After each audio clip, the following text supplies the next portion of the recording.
Shields.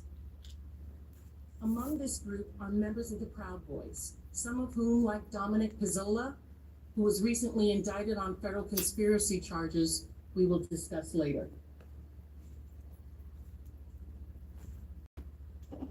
Can watch where they're coming on our model as well.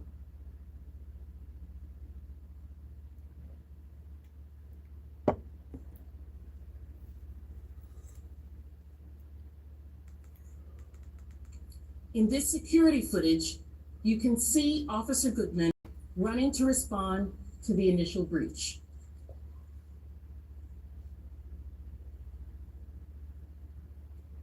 Officer Goodman passes Senator Mitt Romney and directs him to turn around in order to get to safety. On the first floor, just beneath them, the mob had already started to search for the Senate chamber. Officer Goodman made his way down to the first floor where he encountered the same insurrectionists we just saw watch breach the Capitol. As the rioters reached the top of the stairs, they were within 100 feet of where the vice president was sheltering with his family. And they were just a feet away from one of the doors to this chamber, where many of you remained at that time. I also want to show you a different angle from the security film footage of Officer Goodman's acts. This video is on the second floor of the Senate wing of the Capitol. The red dot represents the insurrectionists. The blue dot is Officer Goodman, who led the mob away from the chamber just minutes earlier.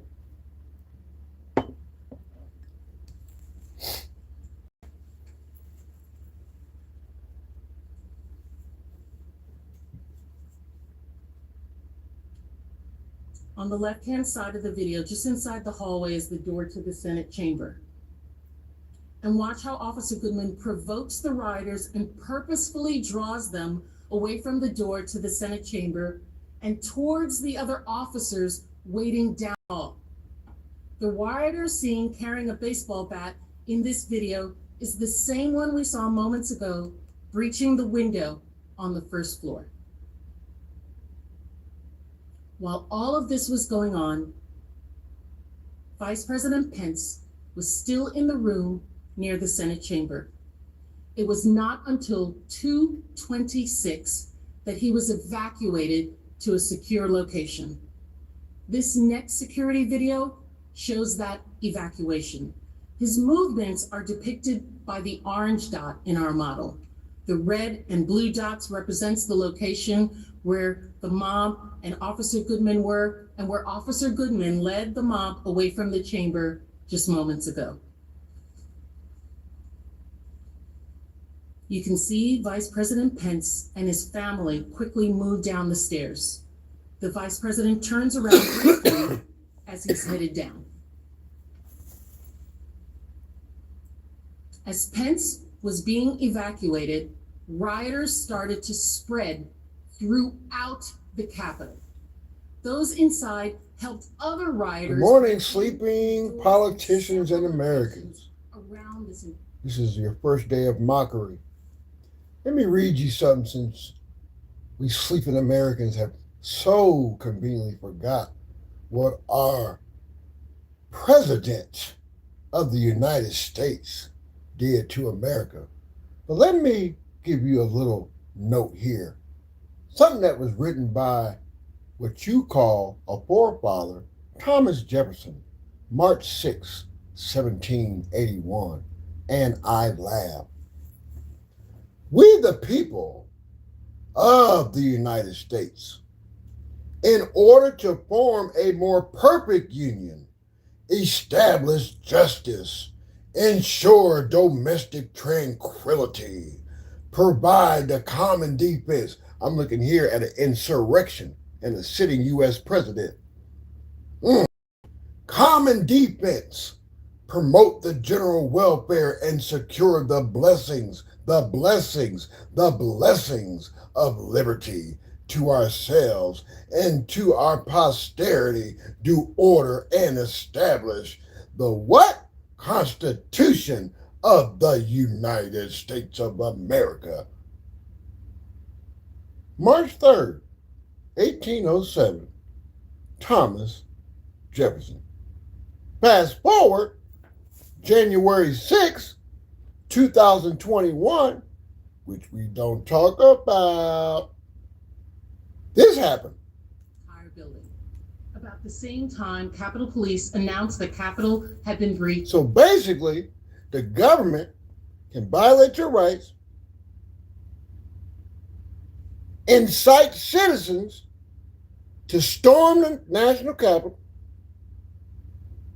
and still serve as the president of the United States under this goddamn Constitution. That's funny to me. So what I'm trying to figure out, if I wake up tomorrow morning and I incite violence on the state capitol here in Ohio, what the fuck is going to happen to me? I won't, but I'll be able to go get a GED and run for governor. That's funny to me.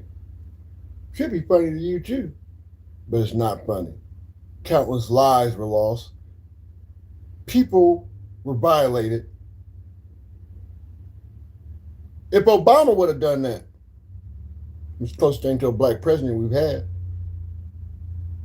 What would Obama be? The racist statements that the first family has made toward what you all call a black president, they're offended because Michelle Obama won't praise a first lady with a third grade education, who also, I don't believe this is alleged, was groomed by Epstein, or at least connected to Epstein. Friends with Epstein. Oh, but her husband has sexual, stuff like that going on. This is an example we have. And y'all fuck with little old me. I think it's funny. And at this juncture, I don't personally give a fuck. Because if the example that we have as a president can do some insurrection and still be president, and the Republicans have the power,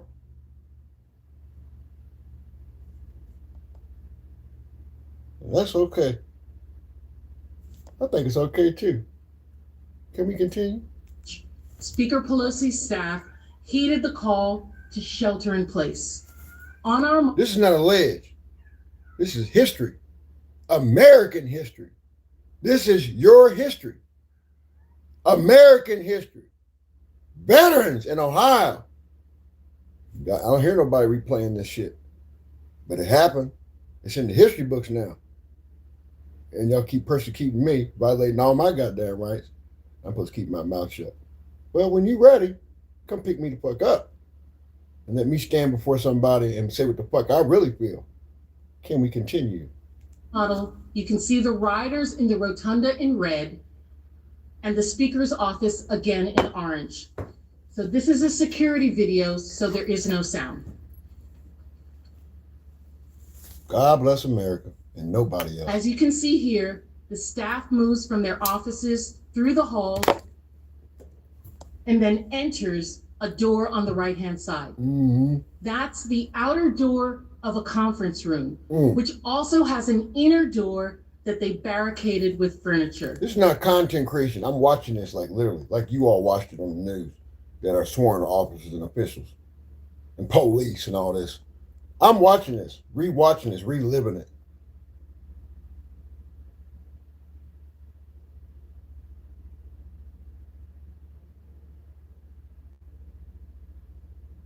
Is that America? You crucified motherfucker for breaking your laws. But our commander-in-chief broke his own goddamn laws. And he's still sitting in office. Like our governor. Like our AG. Like our... Can we continue? This isn't alleged. This isn't slander. This isn't bias. This is reality. This is the fucking world you live in.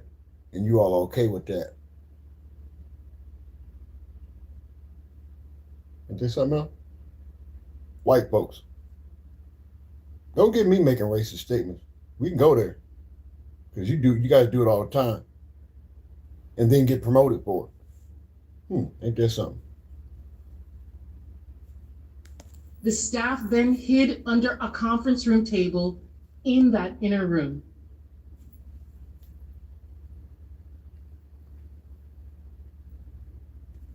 This is the last staffer going in and then barricading themselves inside of the inner office. After just 7 minutes of them barricading themselves, 7 and the minutes. last staffer entering the door on the right, a group of rioters enter the hallway outside.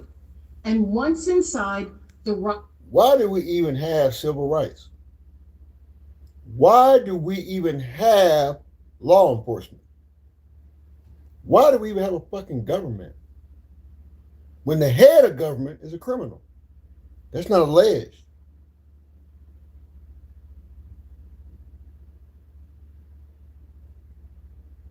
How do you have a law-abiding citizen, you know what I mean, report political crimes to a prosecutor in which the county I reside, Mr. Nash, they won't call me back because him, Balderson, and all you other crooked motherfuckers get in bed with this man. And y'all support it. Y'all terrified. This ain't led. This is a news reporting. This is a news reporting live. Yeah, I'm watching it. You watched it too. Yeah. You watched it too. rioters have free reign in the Speaker of the House's offices. In this security video, pay attention to the door that we saw those staffers leading into and going into.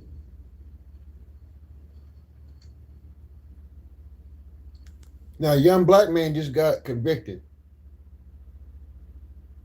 Got 35 years for doing the same thing that white folks been doing to us for countless of years. And you still do it. No, I don't. You did it to me. Only thing you didn't do is me bodily harm. But you might as well say you did. You deprived my medical rights. What American can't go to the doctor, right? Because they're being blocked by politicians for bring up and trump charges on a citizen that obeys the law. Yeah, you're going to bring charges for a citizen that obeys the law, and you got a U.S. president that incited insurrection. And we do have an Insurrection Act,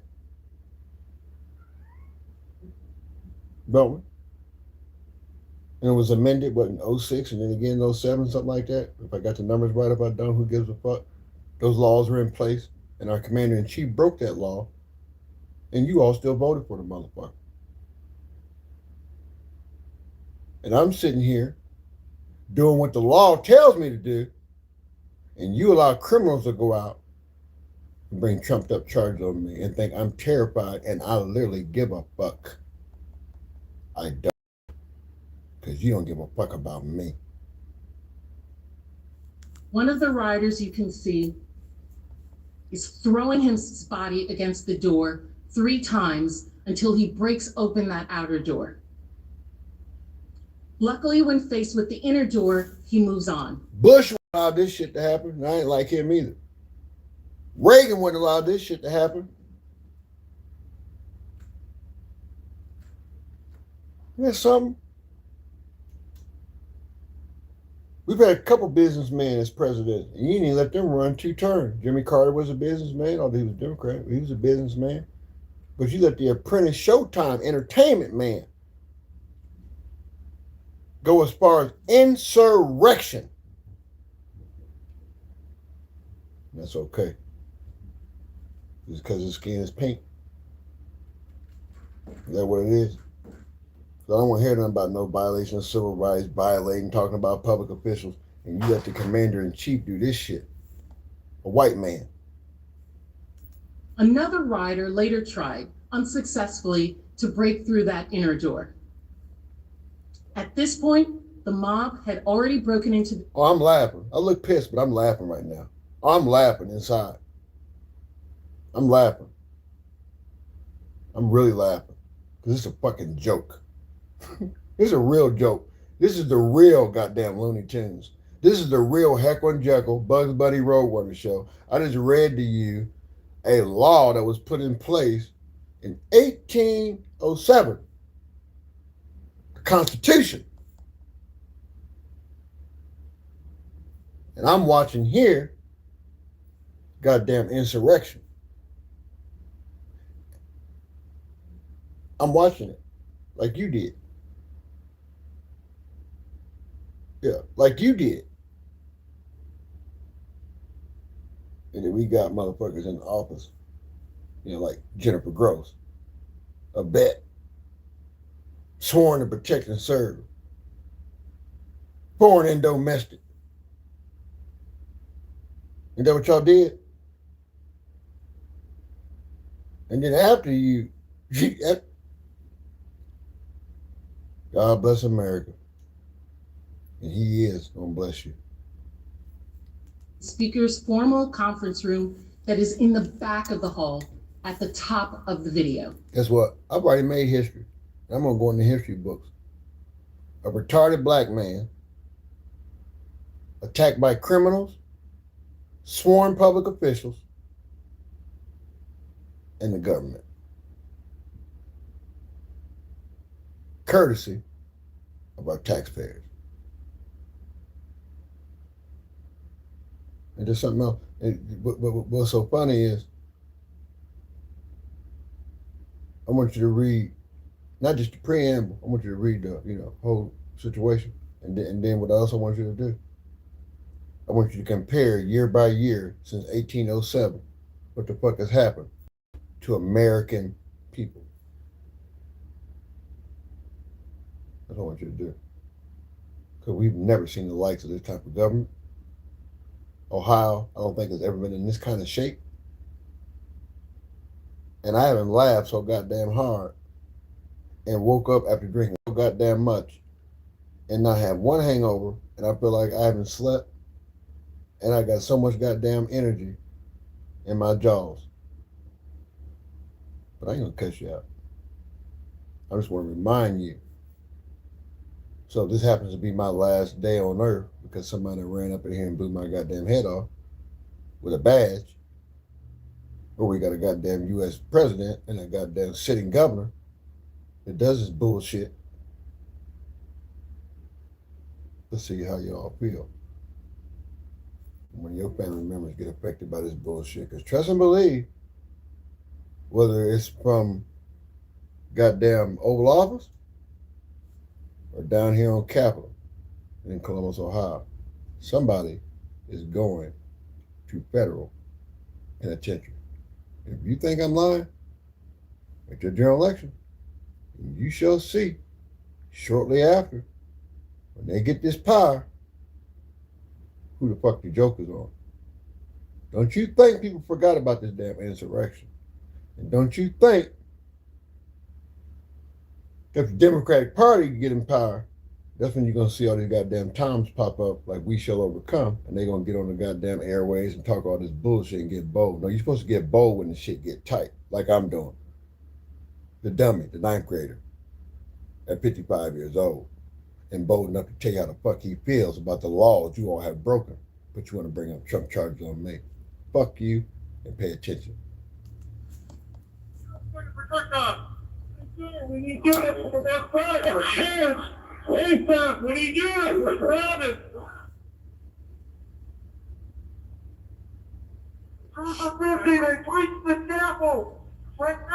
You talk about law enforcement. Y'all talk about law enforcement. You sacrificed your own law enforcement. And you law enforcement officers still support this bullshit. This is an officer saying, we're taking projectiles, let's go. We need units outside the terrace ASAP. We need units. We're surrounded. Second officer, Cruiser 50, they breached the scaffolds. Let Capitol know they have breached the scaffolds. They are behind our lines. A U.S. president sacrifices his own people and yet has the audacity to try to pass laws full of shit. Get behind them hard! Shortly after 2 p.m., the Capitol Police and Metropolitan Police were overwhelmed by President Trump's mob. This is a U.S. sitting senator talking, I believe, whoever this is. And he just said the president's mob. Not people that just came off the street, the president of the United States mob.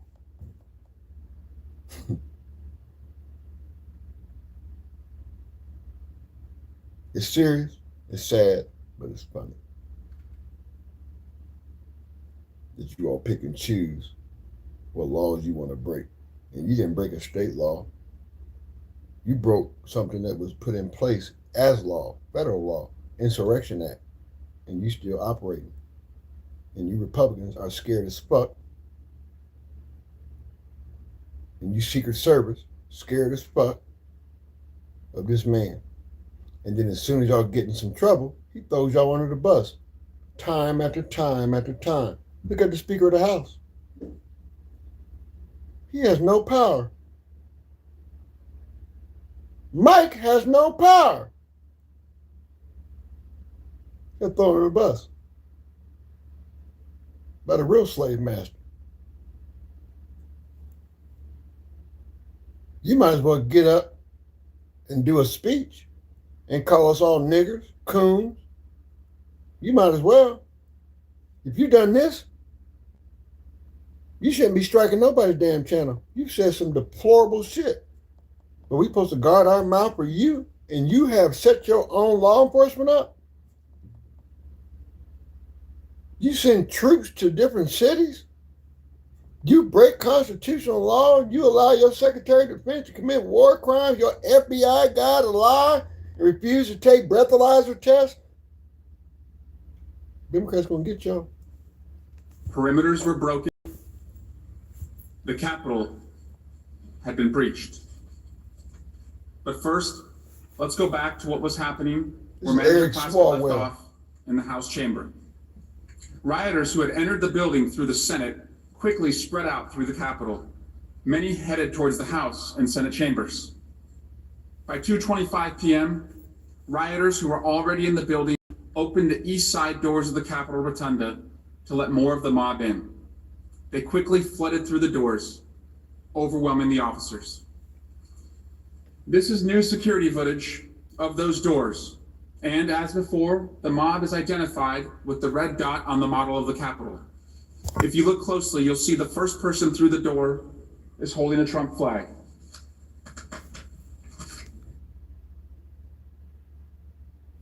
Not a United States flag, a Trump flag. We got amendments, we got constitutions. You all break these laws. Yeah. So it's funny. I think I would mock you and laugh at you. That's just what I'm going to do. Yeah. That's what I'm going to do.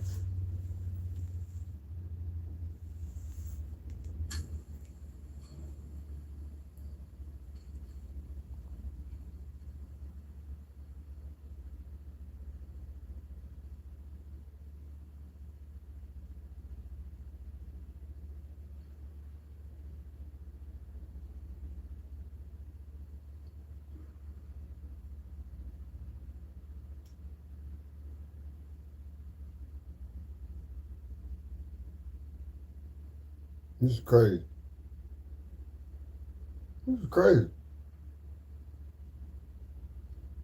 This is crazy.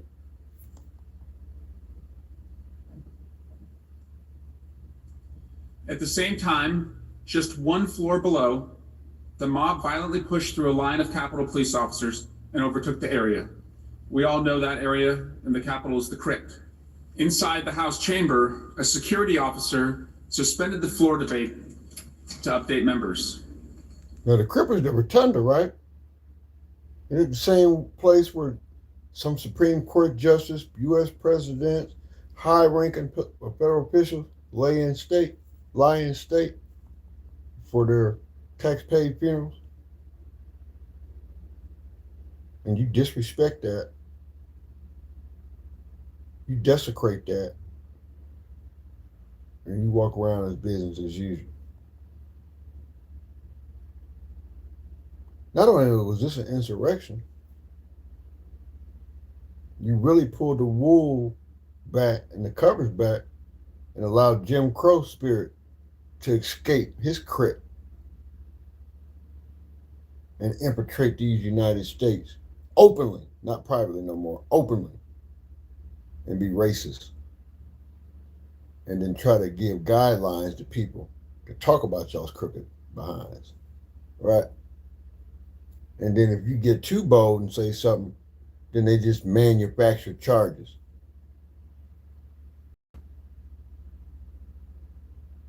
You know what I mean? You think do you really think that I was joking when I said I was gonna laugh and mock you all? No, I wasn't joking. I leave digital footprints. So this can go down in history. Political sacrifice. A man is really not even a threat, just abiding by his constitutional rights. And now I'm being forced to be silent. I'll do life in prison before I be silent about you crooks. You know what I mean? I've been in jail before. I don't give a fuck about no goddamn jail. I need you all in jail. Shall we continue? We got a disbursement of tear gas in the rotunda. Please be advised there are mats under your seats. Please grab a mat. I wonder if we're going to teach this in school, since we're taking Black history out of schools. We're going to put this in the history books. And, you know, or they're going to try to hide this.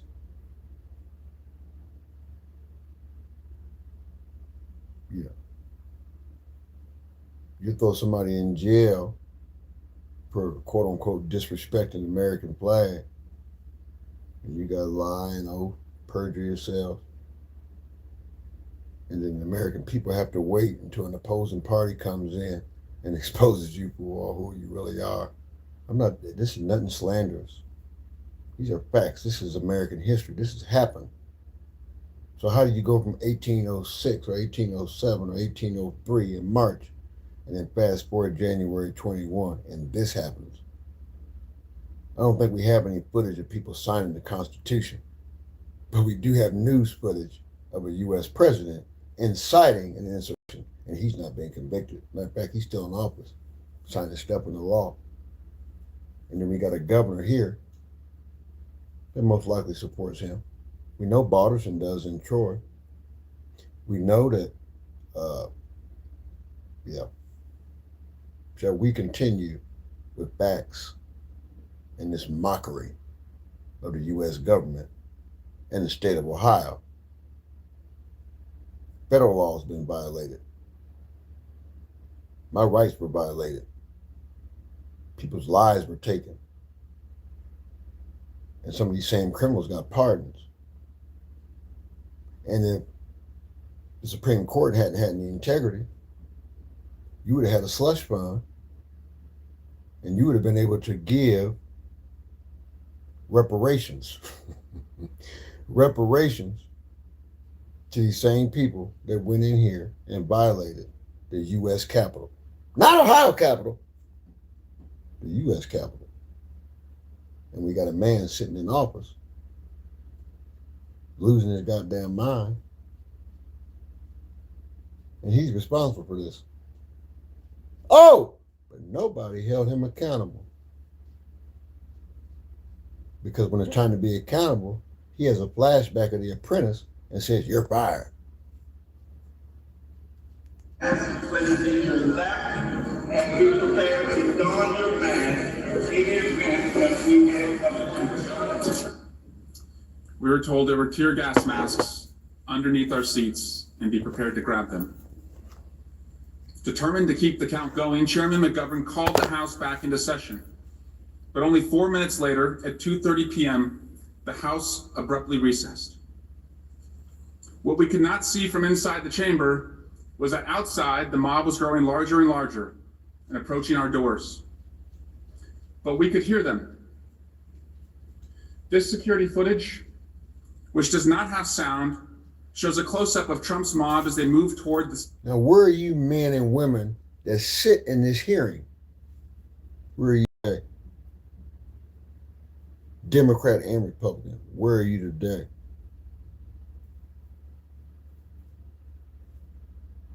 Where are you today? How did you let this slip through your hands? And now here we are in 26, and it ain't getting no better. Now we have military generals pissed the fuck off at their commander-in-chief. Now you see why I don't vote for people who've not served in the military. No honor, no respect. You know, since you got away with this, you might as well change. You want to be a king so bad. And you all support this shit and attack me. You attack me and you support criminals. Civil, government, military, and the head of the military, the entire military, leader of the free world. No one respects you in the free world. And then you have your press secretary comparing Russia even agrees that Iran doesn't need a nuclear bomb. Russia, a country that does not respect their own people. Huh. So is that why our president is so cool with the Russian president? Because they have the same ideologies. Oppress your own people. Starve, kill your own people.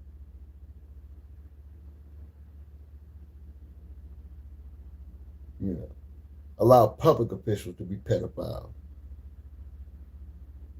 Law enforcement take pictures under stalls of little kids. And we're in the great state of Ohio. And we don't have no one to speak the fuck up. Just some, but a retarded motherfucker. Can we continue? Second floor of the House chamber to stop the counting of votes.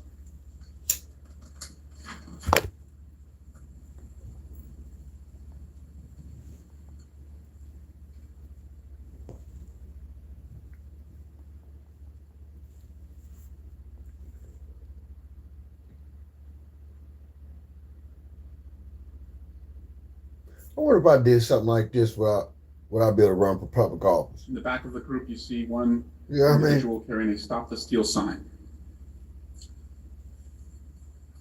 See, y'all go after Crips, Bloods, y'all go after Pooh Shiesty, y'all go after all the rappers, y'all go after all them. Right. But y'all won't go after people like this. These are real gangsters. You know, they showing you they about that life. They walked up into a government grounds and then got pardoned for it. Some of them did. You know what I mean? All these laws on the books, no one can find no loophole on how to convict people that do shit like this. But we get on the news, the people get on the news and talk about it, you know, talk shit. But the politicians, they quiet. The politicians, boy, y'all quiet as hell. Y'all ain't saying shit. Y'all forgot about this. At least y'all act like y'all did. Now the shit done got way out of hand. What you gonna do? Wait till general election? You know what I mean? But just think. There's a couple states that I can almost promise you, if it turned blue, I wouldn't be surprised if our commander-in-chief started putting hits out on people out in the communities. He freaks out when shit don't go his way. He has no temperament. I want to see what y'all really gonna do. Hey, I'm here. I'm sitting duck. I don't give a damn. I can't run nowhere. I'm gonna talk to say what the fuck I want to say. Because if this shit right here can go on in these United States, and remember I was talking about Sudan and Somalia. Those are very, very, very corrupt countries. And they got smart and came over here, the land of the free for refugees, but fuck the citizens. You can't say you don't say fuck the citizens because this happened in the U.S. Capitol. 2002, 2003, 2004, 2005. 5 years ago, this happened. 5 years ago, I've been going through all this bullshit with the U.S. government and the state of Ohio. Took them in the numbers. Y'all don't pay attention. They get within footsteps of the House door. Those doors, to orient you at home, are the doors that the President of the United States walks through when he or she gives a State of the Union address. You may have heard one man yelled, "No violence," and another responded, "It's too late for that." They don't listen without that. Did you hear that? Somebody said no violence.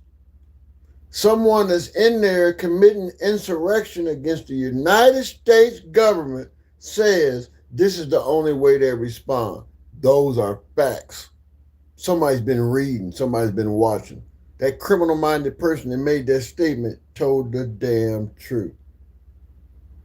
The government and the state officials or law enforcement don't respond unless you resort to violence. That is normal in these United States. It's not. Shall we continue? They were there to stop the certification of the election. The rioters continued to surround the House chamber, flooding the halls and kicking on the doors as they passed them. This security video shows Ashley Babbitt, followed by others in the mob, turning the corner toward the House lobby doors where the men were leaving. What if former Vice President Pence would have got killed on those grounds? What if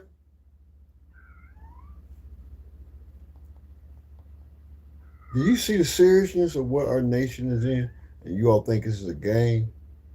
Do you not see the blatant disrespect of sitting officials that have allowed this type of shit to transpire? Remember, I told you, if I do this here, you throw the book at me.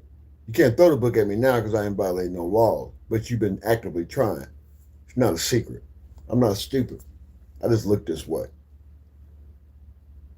This here happened, and people were allowed to get away with it.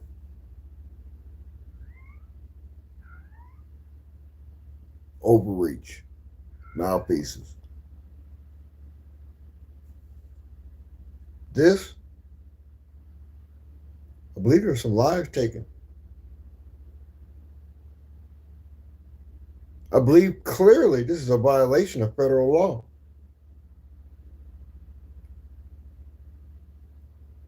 But you want to keep the word treason packed up in a little bag and connect it to war. This is treason behavior. I don't care how you wrap it up, clean it up, define it. You know, this here, this shit right here, this shit right here, this has been all over the news, all over the world. Tell you what you do. Go to Canada, sit down with those people over there, and ask them their honest opinion about these United States. Go over to some of these foreign countries and ask them why they treat us like we do, but we spin the narrative like they're the enemy. No, the enemy's right here on domestic soil. The enemies are here on domestic soil. They're sworn to uphold the Constitution. Clearly, this is against the Insurrection Act. And it happened anyway. How many politicians are in jail that knew about this and did nothing about it but turn their head and then get on the news and do interviews? Not one. Not even the President of the United States. And he's made some very racist statements. Very racist statements. Not whispering. On national news platforms, press conferences.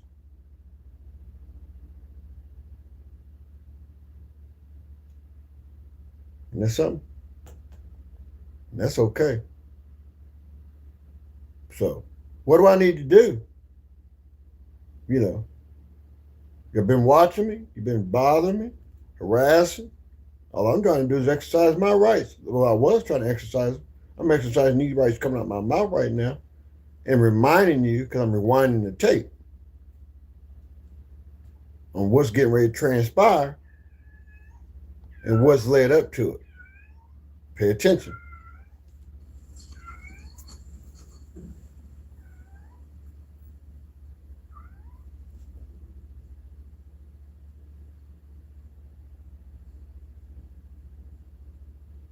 Pay attention. And while they're storming the Capitol, they're carrying Trump's flag, marching with the American flag. January 6th, it's 5 years ago.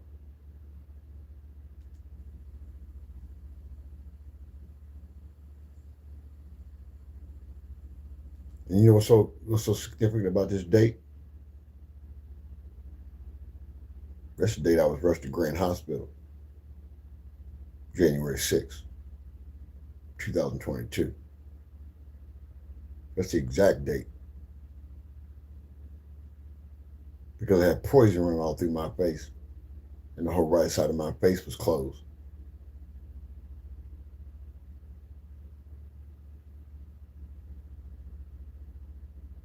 Yeah. But I was faking though.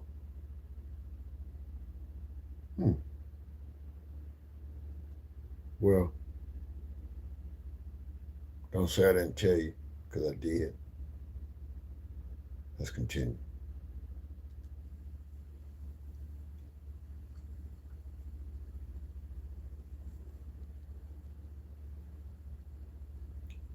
This will be a live you'll never forget.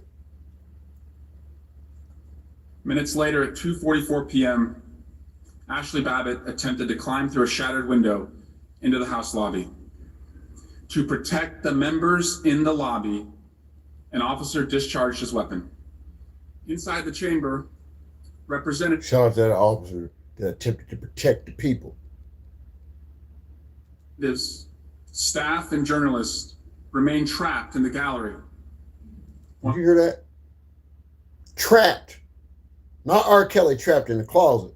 Trapped on U.S. federal property. Federal officers assaulted. At the behest of our commander-in-chief.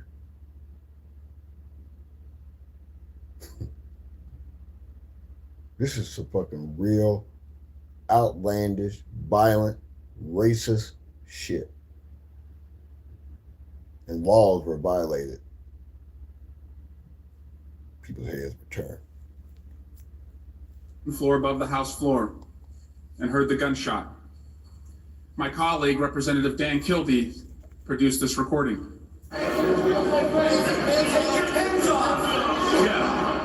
The fuck? Take your pins off. Pins off. Out of fear that they'd be seen or taken by the mob, my colleagues were telling each other to take off their congressional pins. That buzzing sound that you hear in the background of these videos was the sound of the gas masks.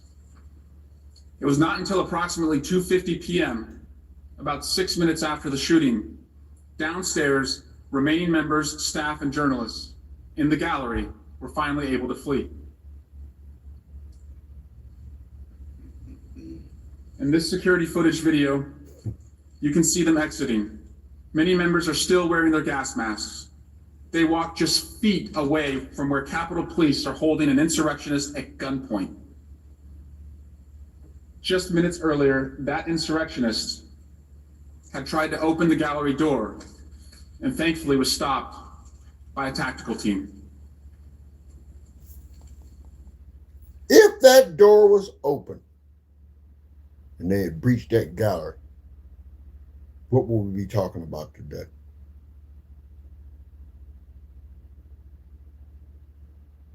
This is your words of wisdom for today. Be careful what you forget. That's the topic of the subject matter today. Be careful what you forget. Although members were now being moved to another location, the mob continued to fight, to stop the count, to find the members, to engage with the police. The building was not yet secure. This security video from 2:56 p.m. shows the mob in the House of Representatives wing on the second floor of the Capitol. Insurrectionists who are still inside the building are fighting with the police, who are overwhelmed and trying to get them out.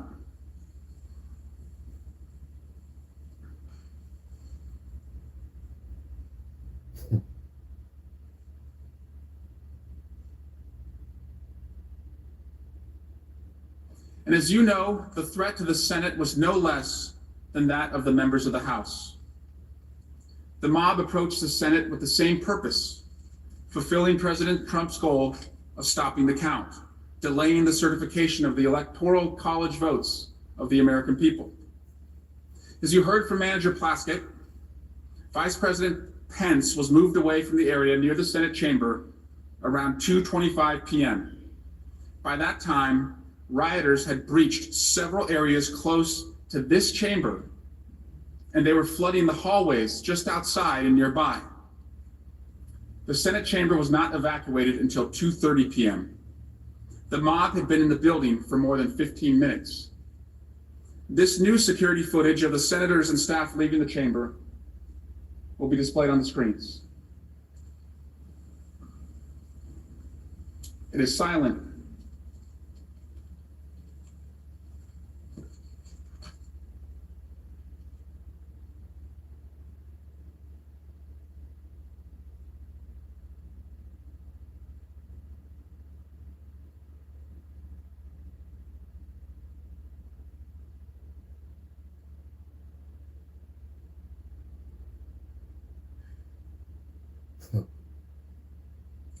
You cannot see it in this footage, but quick-thinking Senate floor staff grabbed and protected the electoral ballots that the mob was after. Did you just hear that? The mob, after being cited by the president, was after the votes. What would have happened if they would have got their hands on the votes? So basically, we have an Al Capone in the Oval Office that done this.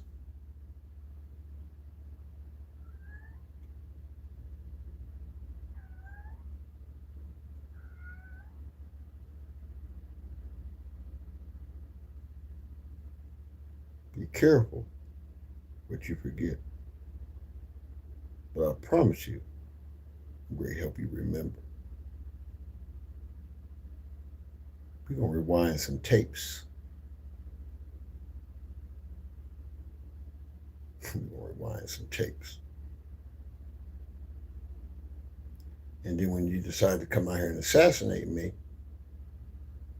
because you might as well say you already have, you deprive me of medicine, you support criminals.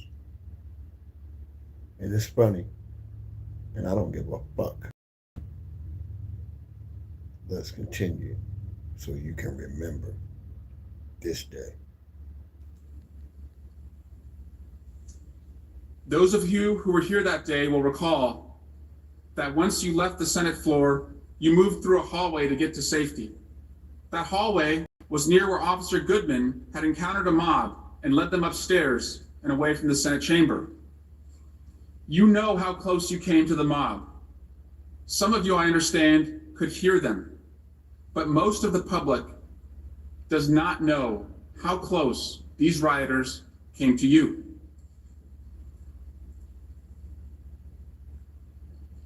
As you were moving through that hallway, I paced it off.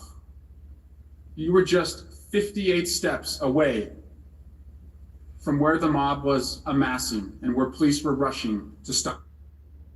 58 steps.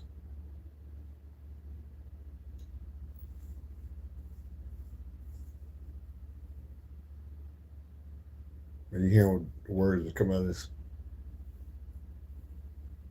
senator's mouth? 58 steps. Some of you same ones that's violating the laws could have been killed. The good Lord spared your life to speak up, and y'all shut the fuck up and allow this catastrophe to happen to the American people. You might as well have kept slavery. You might as well change the Constitution and bring slavery back.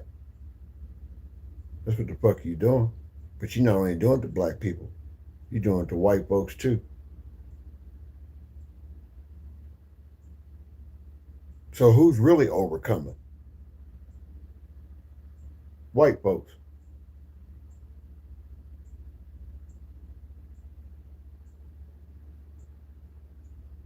You know. Yeah, y'all push some actions and let some black people in office. But when they speak out on y'all's bullshit and like Miss Crockett and call y'all racist, this one my go under accountability. You'll see her there, Jasmine Crockett.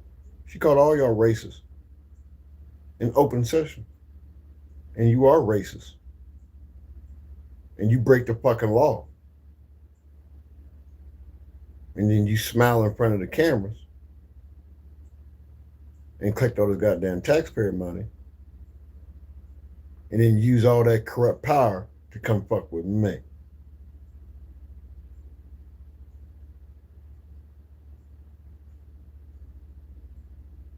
And think I'm going to feel sorry for you. I don't give a fuck. I told you, I'm going to borrow time. I just wish you come and do what the fuck you want to do and do it quick. Make up some goddamn charges. Y'all good at that. Manufacture some felonies and some goddamn federal charges. You know, manufacturing, I don't give a fuck. I'm going to die any goddamn way. So do you think I give a fuck? Do you really think I'm scared and I'm worried? I'm going to die anyway. My doctor hadn't seen me in 9 months. I have life-threatening illnesses that no one gives a fuck about. So I'm going to say what the fuck I want to until I incite one of you weird motherfuckers to come out here and blow my goddamn head off. That's what the fuck I desire. Since you violate my goddamn rights and you don't give a fuck, then I don't give a fuck. So let's go. And let's continue to play the tape. Them. They were yelling. In this security video, you can see how the Capitol Police created a line and blocked the hallway with their bodies to prevent rioters at the end of the hall from reaching you and your staff.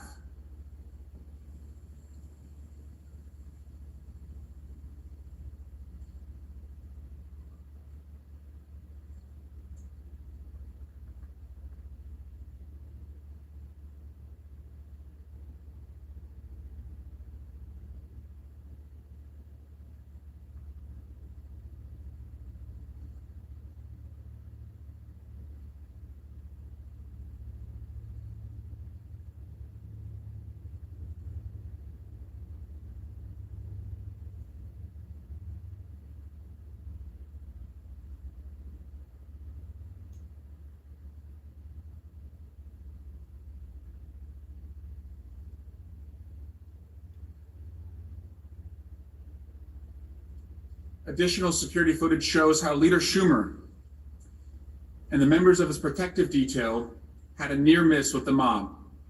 They came within just yards of rioters and had to turn around. Here in this new video, you see Leader Schumer walking up a ramp. Going up the ramp with his detail, he'll soon go out of view.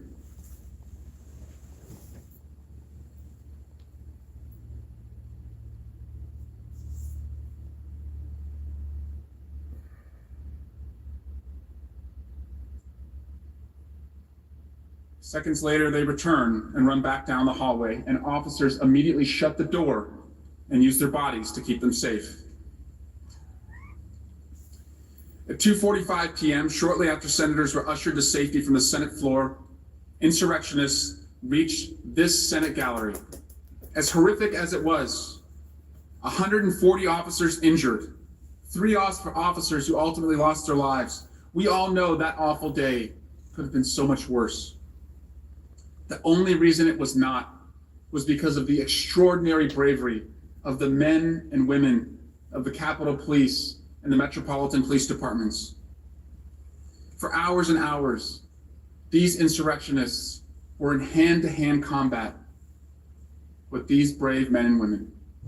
So let's focus now on the attack and what it was like for the officers defending the Capitol that day.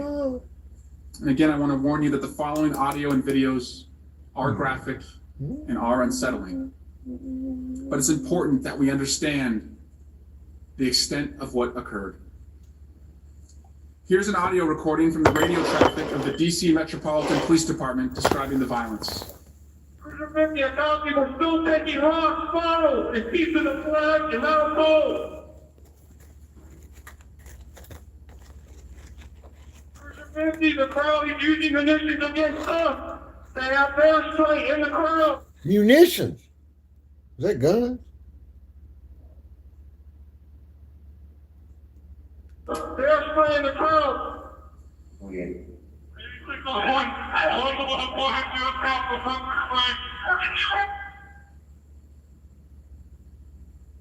DSO, I need a re-up up here. In a separate Metropolitan Police Department radio traffic recording, you can hear an officer when he realizes that the insurrectionists had overtaken the police line.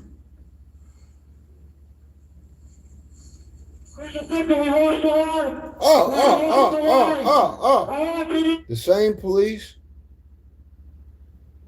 that you all allowed to do shit, they get violated and there's no protection for them.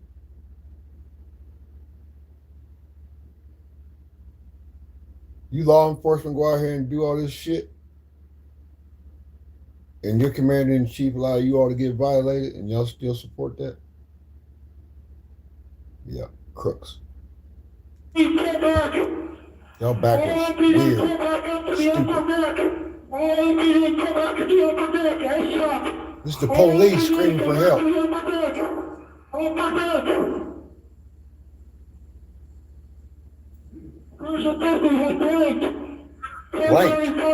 Blanked on the ass. Or The MPD officer calls out 1033. That's the code for emergency. Officer in need of assistance. His words, "We've lost the line." In this new security video, you can see the mob attacking officers with a crutch, a hockey stick, a bullhorn, and a Trump flag.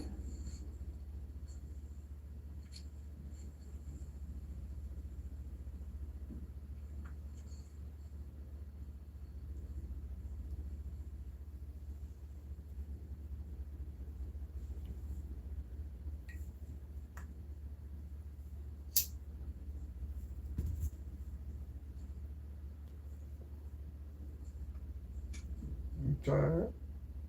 Is you tired? I want to show you that same attack from the officer's perspective from his body camera footage.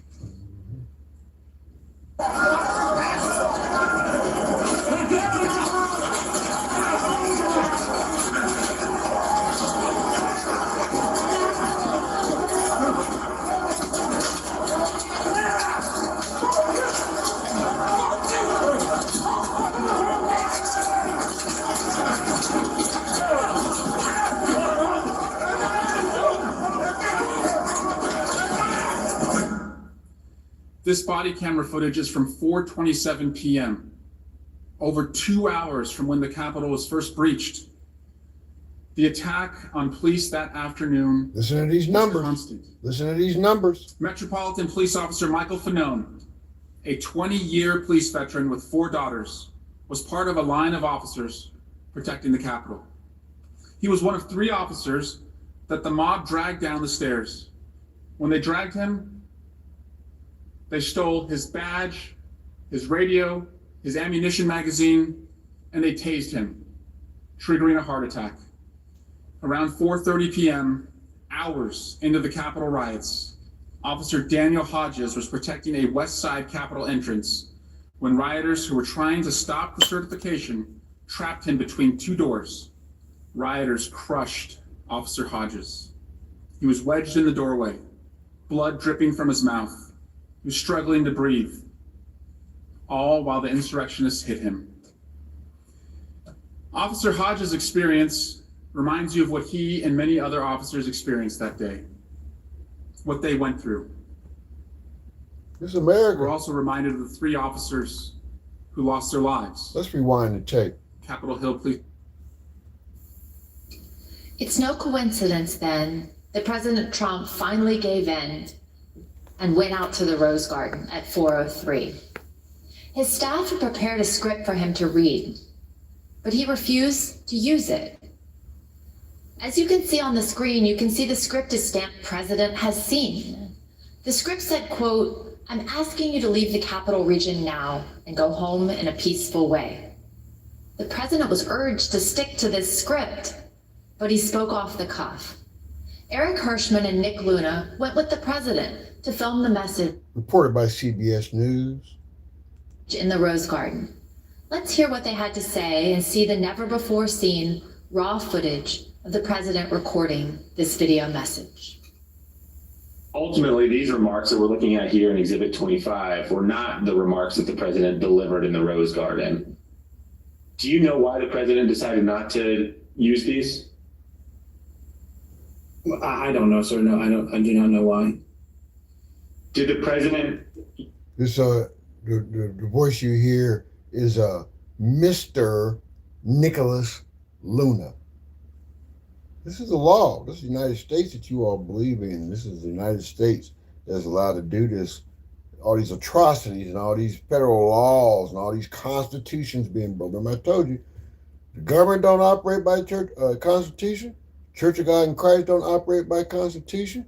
The Ohio State politicians don't operate within the Constitution. They break the law and then try to manufacture crimes against law-abiding citizens for what? Political sacrifice, political retaliation, witness intimidation, and you all trump up charges on people that have obeyed the law, that support criminals. You don't? You incited mobsters, gangsters, to go inside the U.S. Capitol and basically sentence me to death and want me to shut my goddamn mouth. This is funny to me. Can't you see? Or won't you hear? Use any written remarks to your knowledge, or did he just go off the cuff? To my knowledge, it was off the cuff, sir. Good chase. 4:03 You're p.m. ready, sir. Minute 173.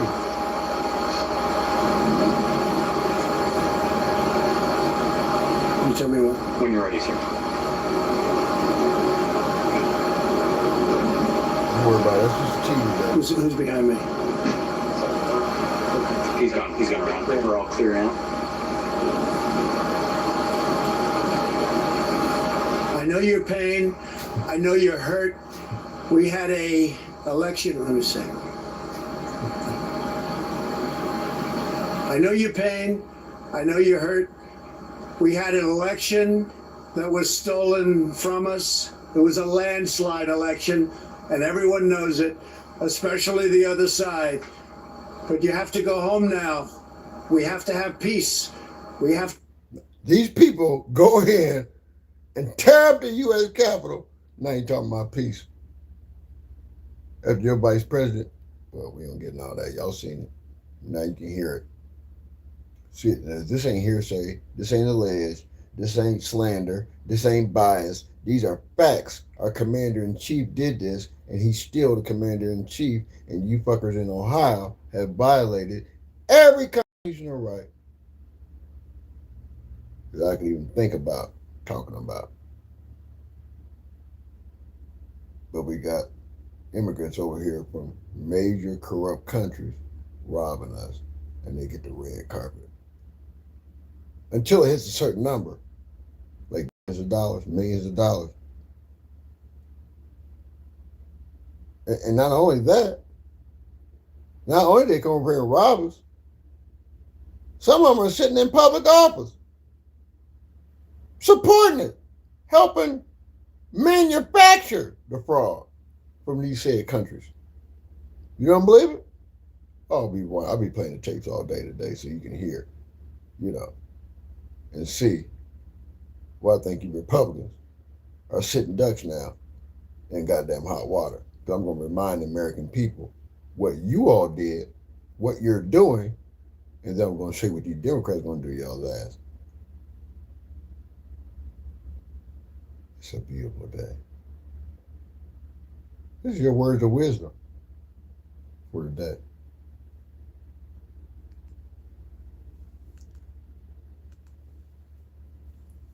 Shall we continue? Here's what was happening at the same time at the Capitol. We warned the audience that this clip also contains strong language and violence.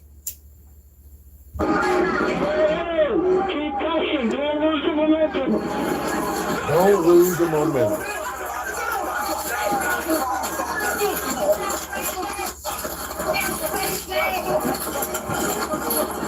We got another officer unconscious at the church. Not only do you not protect the American people, you can't even protect law enforcement, federal law enforcement. Everybody, we need gas masks. That's a joke. I'll let you listen while I go get me some Mountain Dew now.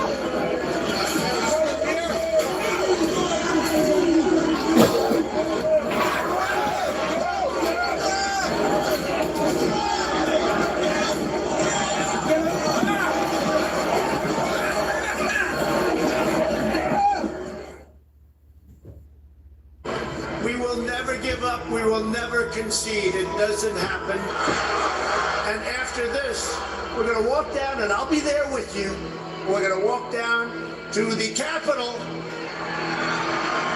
Because you'll never take back our country with weakness. You have to show strength, and you have to be strong.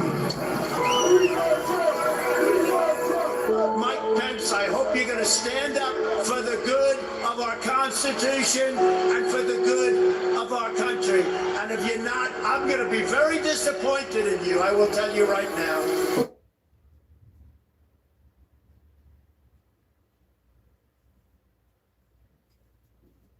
New video is now surfacing of those events. Hey, Inside. let me tell you something. Remember I told you I operate in phases. This is phase 8. You know what 8 represents? New beginnings. Remember I told you about the Phoenix? The Phoenix can't never be reborn and revived without first burning in its own ashes. Did you all know that? Can we continue to play the tape? Melania has somehow found a way to make the booing of her husband last night even worse. And I didn't think that that was possible. Like, let's be real here. Donald Trump was booed going into the arena, in the arena, across all 5 boroughs of New York City, leaving the arena. Then he told reporters on the tarmac that he wasn't booed, he was actually cheered. And then this morning at 2 a.m., he posted a video saying that he was cheered and that New York loves him. And if you listen to the video, they're flipping him off and booing him more. And somehow Melania took that bundle of humiliation and made it. And instead of certain media outlets pushing the real narrative, they edit and make up shit to make people think, to continue to pump this man up like he's doing the best job in the world. Because the only thing we've ever had a U.S. president that just goes out and sues media outlets for billions of dollars. But he made a mistake. We'll talk about that a little bit too. I'm not going to talk about it. We're going to let the media talk about it and let you hear it. Ken Paxton has been the Texas Attorney General since 2015, and at that time, he's raided the homes of elderly Latino voters. He's indicted county judges and tried to dissolve a nonprofit whose crime was basically not a crime, but in his eyes was registering young Hispanic voters, doing a civic duty. He calls that election integrity enforcement.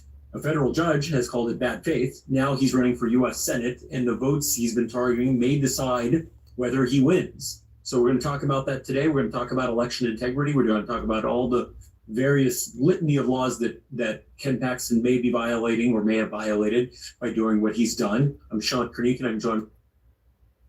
It happened again. It happened again because Donald Trump is weak. It happened again because Mike Johnson is only the Speaker of the House in name only. And it happened again because the Republican Party is not equipped to govern. They just can't do it, and they don't want to do it. And so it has happened again. Another sign of why Democrats are going to wipe out the GOP in the midterms, and another sign of why Donald Trump is furious with Mike Johnson, why he is taking his power away, and why fights are breaking out in the House. We are going to get into what just happened again, a humiliation for Donald Trump in the House, a humiliation for Mike Johnson, and a great sign for Democrats. But it all begins with the circumstances that have got. But I'm crazy. I've been telling you all this.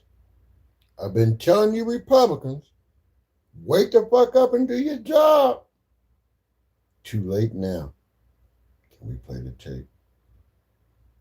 Us here. Mike Johnson's inability to do his job because Donald Trump has taken it away from him. I want to start with new reporting that explains why Johnson is so weak, why the House is falling apart, why that hurts Donald Trump, and it's because he's the real Speaker of the House. Everyone knows it, and it's not going well before we just get to the breakdown. It's Johnson's gavel, but Donald Trump's House. Mike Johnson has handed over powers that usually rest with the Speaker to Trump. Trump has just stripped him and taken away his power. It's become a running joke among some Republican members. Speaker Mike Johnson has had to rely on Donald Trump so much. Trump is actually the one running the House. Trump is in on the joke too. And at least one meeting with Johnson and a handful of other lawmakers, Trump teased Johnson over how much the Speaker has had to lean on the president to get members in line, 3 sources told Notice. I have 2 jobs, being president and being Speaker, Donald. Is that another violation? Isn't that another violation? Blind. Trump said, but it's more than just a joke. Time and again, Johnson has summoned Trump to cajole members into supporting Republicans' agenda. Johnson can lose only 2 Republican votes on any partisan legislation, and the disparate factions of his caucus are often diametrically opposed to each other. That's usually when Johnson gets Trump to make phone calls to holdouts, and the president berates them until they do what he wants. He's the one getting everyone in line, one House Republican said of Trump. Occasionally, Trump's whip efforts have played out into real time on the House floor in the view of everyone. Last year, as Republicans were attempting to pass a measure for their reconciliation bill, Donald Trump was on the phone with GOP holdouts whose names were lit up on the board above the press gallery as having voted no. Rep. Victoria Spartz was handed a phone with Trump on the other end of the line in the cloakroom off the House floor. 2 sources describe Spartz as trying to talk while noticeably crying during the call after they were done and she left the cloakroom. Trump, who was on speakerphone, said, "I have no fucking idea what she just said," a spokesperson for Trump.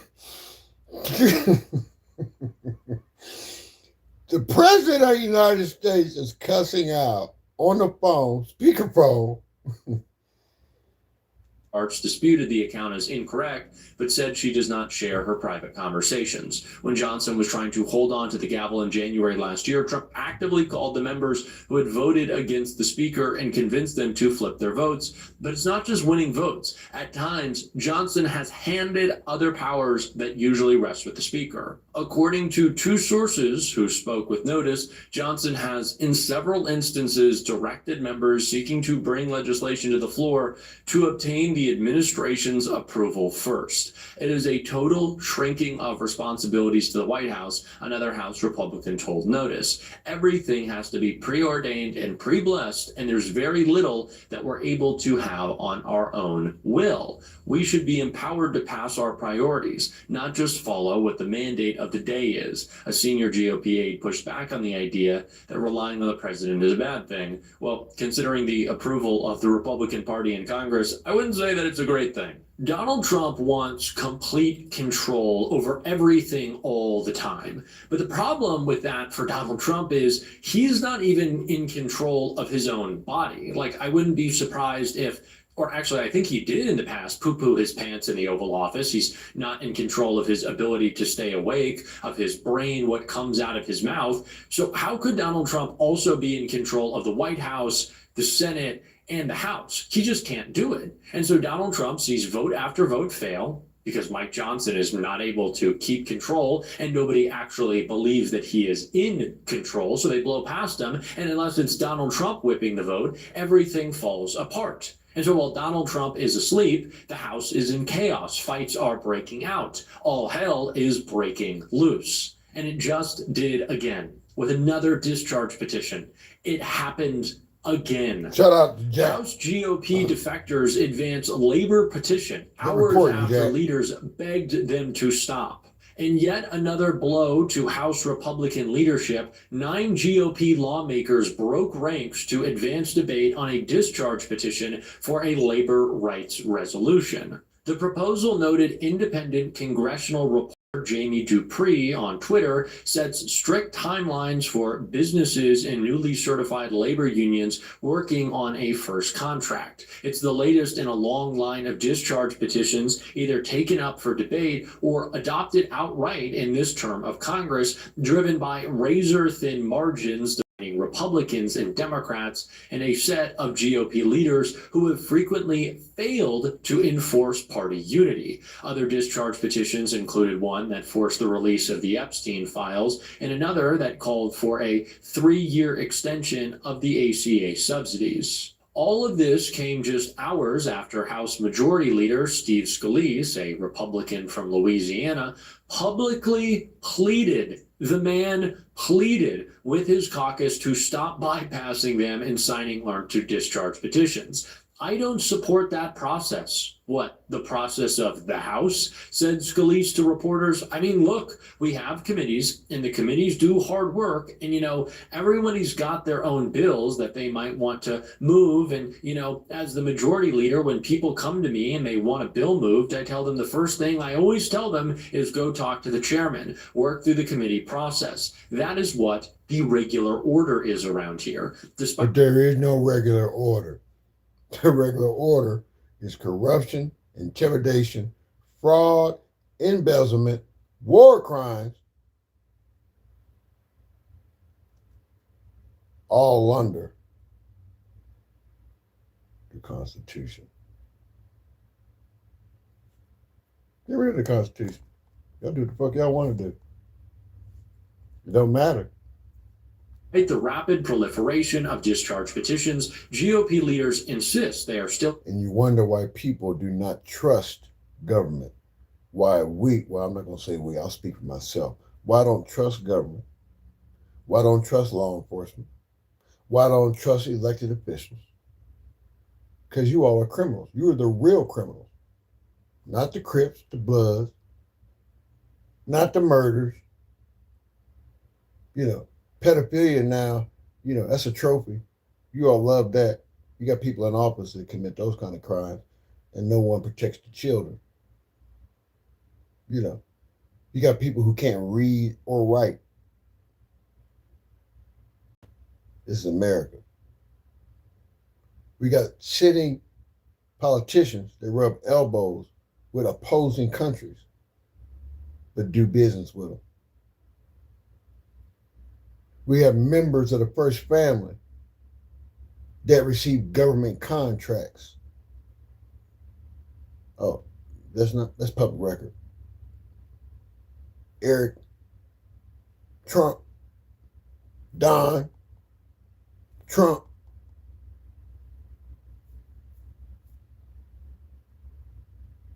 This is America. No, this is white America. But again, he's convicted a black man for what I define as self-defense, but he gets 35 years. And you have a U.S. president that incites insurrection. Well, we got skilled attorneys that represent this type of shit.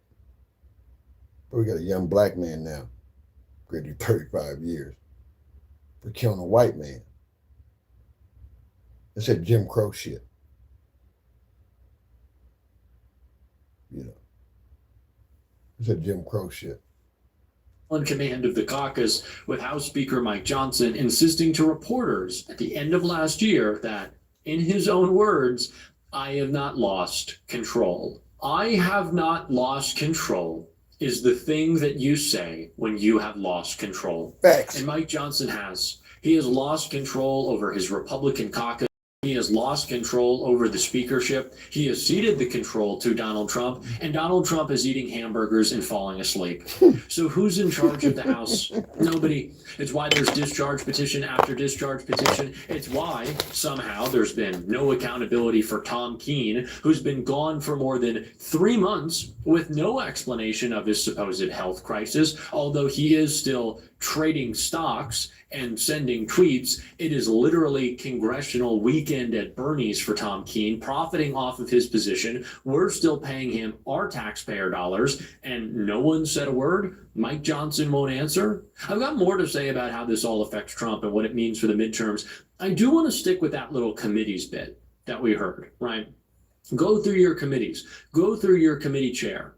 It is important to point out that James Comer, who is the chair of oversight, right? He is the Republican chair. There's that word again, oversight. It is the Republican chair in the government. Ms. Gross learned something. Well, oh, you already did. You learned from probably these people.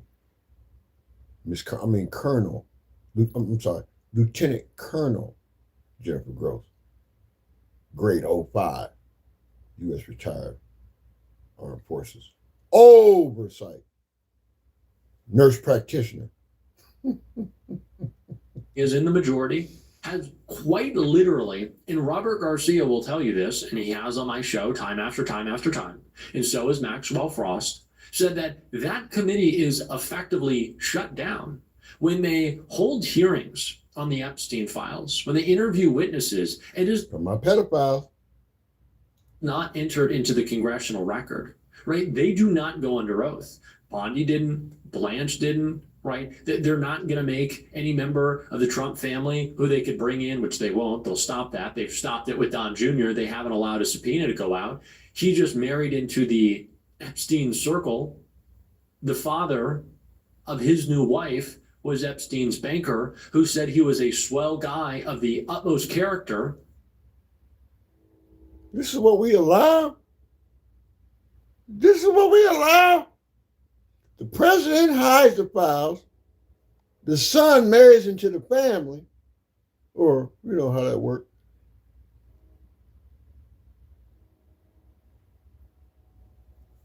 So he's deeper into all of this. He's probably got some answers to some questions that we have, but they refuse to allow that to happen. So go through your committees is all fine and good if they're committees. But there's not, because when Mike Johnson isn't directly shutting down the House by canceling votes, he's making sure it doesn't work. And this is the same guy who told us that Republicans are the adults in the room. I'll say that again. And Republicans are the adults. Are you really? That is what Mike Johnson said. That is what Mike Johnson told us. Now, does anyone believe that? What I will say right now is the worst thing that Donald Trump has going for him, besides the fact that he's got a war in Iran that even now Fox is criticizing him for, that the price of everything is skyrocketing, that he's going poo-poo in his pants and falling asleep in the Oval Office, that he's throwing a big birthday bash that nobody wants. It's probably going to get rained out. Aside from the fact that his ballroom has failed, his arch doesn't exist, and they took his name off the Kennedy Center, Donald Trump, now more than ever, is the establishment.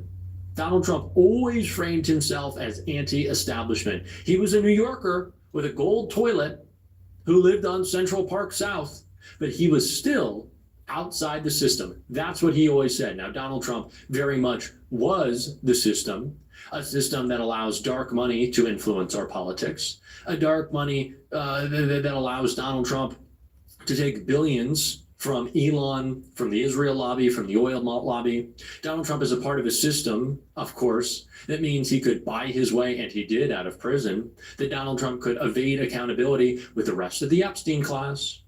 But Donald Trump, now more than ever, no matter how many times the people at Fox, the propagandists, his MAGA mouthpieces, or anyone in this administration tries to tell you that Donald Trump is not a politician, the man is a second-term president who claims privately that he is the Speaker of the House of Representatives. And Donald Trump isn't the establishment. Do you know what people hate more than they hate Republicans, or, sometimes, right now is one of those times, Democrats are unpopular? Do you know what they hate the most? Congress, broadly. And that is what Donald Trump is. That's what he's attached himself to. He is the Congress. Donald Trump decides what goes and what stays, what gets put forth for debate, what gets pulled. Mike Johnson has said this publicly. Donald Trump is running things. I didn't think about this till just now, but maybe this is why the calls that I've made to the government a year and a half ago, 3 years ago, 4 years ago went unanswered, because they pick and choose. And maybe they didn't want a retarded motherfucker like me to stand before the open floor in the Senate or the oversight committees. Not just in the government, but in Ohio. This is probably why I'm being blocked. Because everything I've been talking about, that has happened to me, it was going on actively. You don't report that. You Tom still sleep. This is what you don't see. You know what I mean? Because I'm too busy worrying about gossip columnists.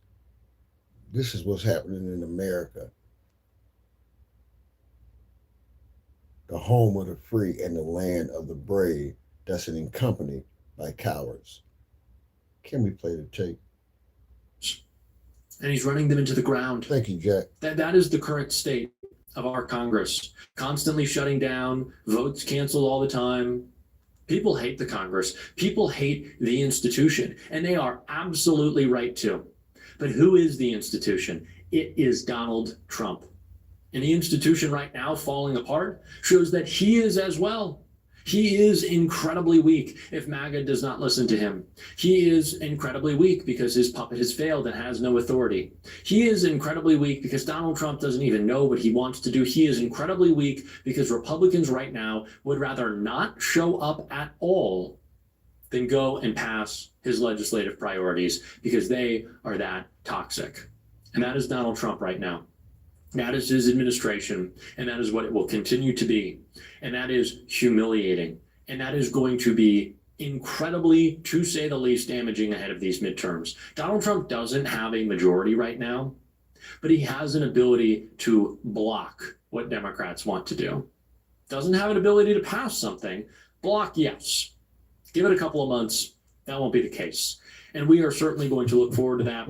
We'll cover it all on this show. Now listen to this man. As always, you can hit.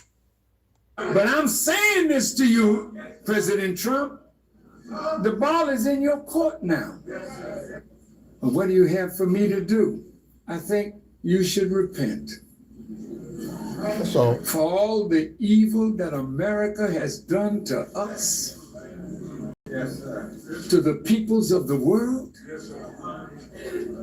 like it was in Nineveh, the only city that ever was saved in the Bible from the judgment of God was because Jonah, a faithful prophet, warned them, and they had the heart to repent.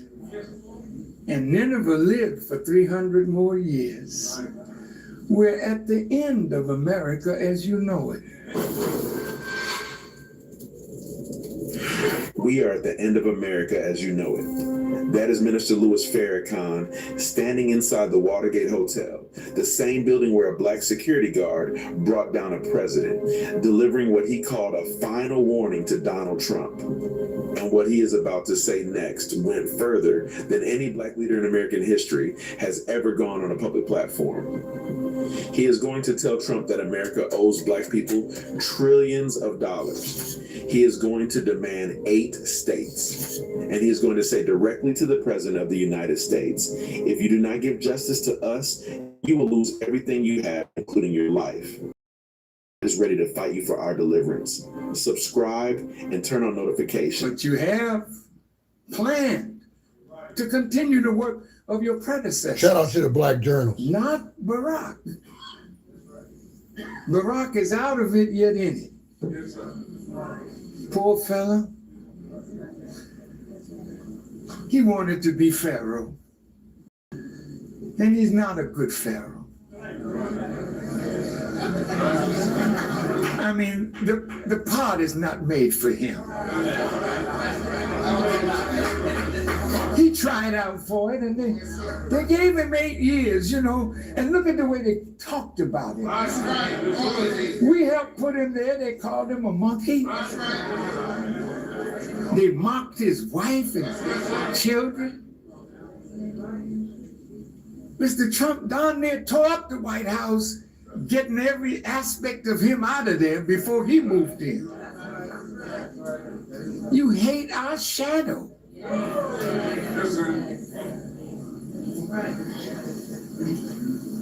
He was a good man, and you hamstrung him. He could have helped you, not to be great again, but to be better. Better than you are, and better for the world, because you taking the world down with you. Now, I have delivered a message and a warning, Mr. Trump, because I don't have an armada. I come to you. No army, no navy. These brothers that are around me, they don't carry any weapons. We're forbidden to carry weapons. We're forbidden to store weapons in our home.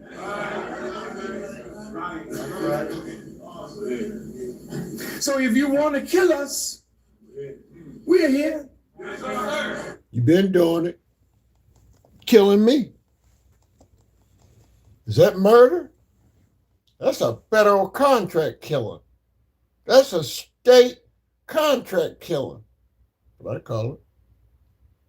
Those laws are on the books. I thought they were, you know, maybe they're not. I'm dumb. I can't read, so, you know. I'm not running from you. I ain't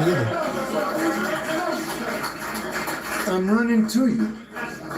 In your face. Because I had one more thing to do. And I earned me a first-class ticket to the wheel. And unfortunately, I had to learn what that one more thing was. I tried doing many things. I said, what is that one more thing? What is the one more thing that Jesus had to do before he could go to be with the Father? He had to go to Calvary and Golgotha and be crucified and die. I told you from Reverend Willie Wilson's church. I know the price that I gotta pay, not for lying, but for telling the truth. For telling the truth.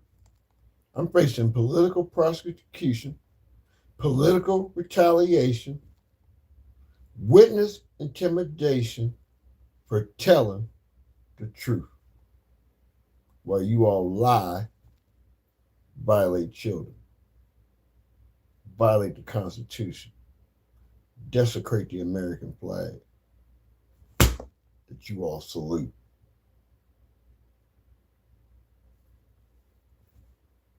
That's white supremacy. What do you call it? You scholars define that fucking word. LOL. Can we play the tape? I've suffered all these years for telling the truth. My family has suffered all these years Fuck them. for being with a father and a husband that tells the truth. But I'm at the end of my journey among you. A temporary pause.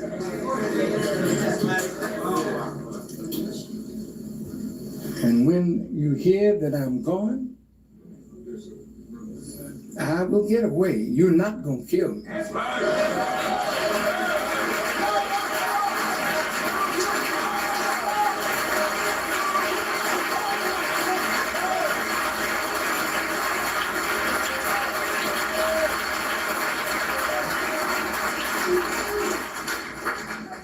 He told me in a cryptic sentence, he said, brother, if Allah can't save me, that's a sign that he can't save you. I went to a funeral that was supposed to have been his. I saw a body that was supposed to have been his. I kissed the forehead of that body, and I believed that my teacher was dead. But if he was dead, all the things that he taught me wouldn't make sense, because he gave me so much to do that I couldn't do it if he were not alive to guide me in the doing of it.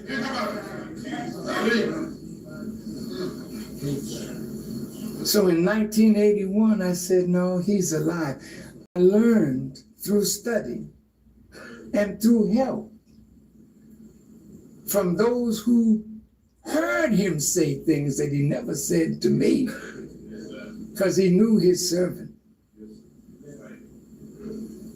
I would be dead now if I believed he was alive, because I would have fought like hell to keep the work that he had done alive. But he wanted it destroyed. Fulfilling the scripture, unless a seed of corn fall to the earth and die, it can't bring up a new stalk. I've been among you now 40 years, and I have not wavered one time. And they have not been able to make me bow down. Neither have you, my black brother and sister. I have fought for you.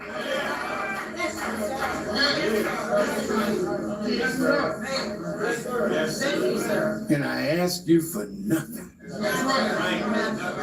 Free. Mr. Trump has a decision to make. I don't go to White Houses.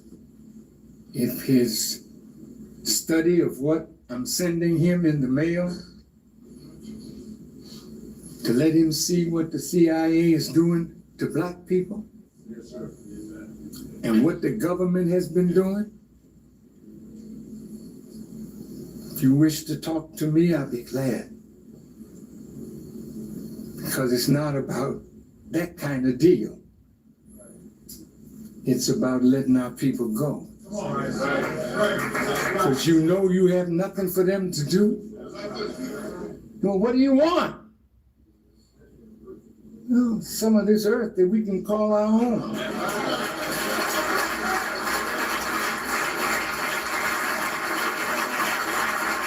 How much do you owe us? And I'm not a Muslim.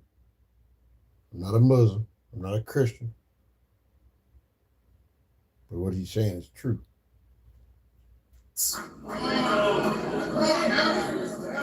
This ain't propaganda. These are facts. Have you ever added it up? In today's dollars, it's in trillions what you owe us. So just like you pushed the Palestinians out to give the Jews a homeland, and we're the real ones.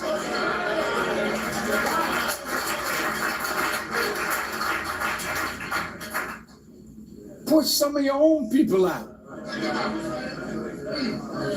And we'll take 8 states. Oh, Farrakhan, now the wheels are going off your wagon. Yeah, well, you didn't have none on yours. Let me tell you something. If you don't give justice to us, you will lose everything you got, including your life. Because God now said he's ready to fight you for our deliverance. No black leader in the history of the United States has ever said what you just heard. Not from a podium at a rally, not from a church pulpit, from the Watergate Hotel, the building that symbolizes the exposure of presidential corruption. Minister Farrakhan looked directly into the cameras and told the President of the United States that if he does not give justice to black people, he will lose everything, including his life, not as a threat from a man, as a prophecy from God. And then he made the demand. 8 states, trillions of dollars owed. He did not ask, he calculated, he said, you pushed the Palestinians out to give the Jews a homeland, and we are the real ones. So push some of your own people out and give us what you owe. If you are part of the Black Journals family, join the WhatsApp channel. The link is in the description. This is where we go deeper on messages like this that mainstream platforms have systematically erased. Now that's what's kind of weird, that we can have all this corruption, racism, insurrection acts, civil rights violations, and people would rather continue to be bound and shackled. I fought a good fight. Fought a good fight. Departure is at hand.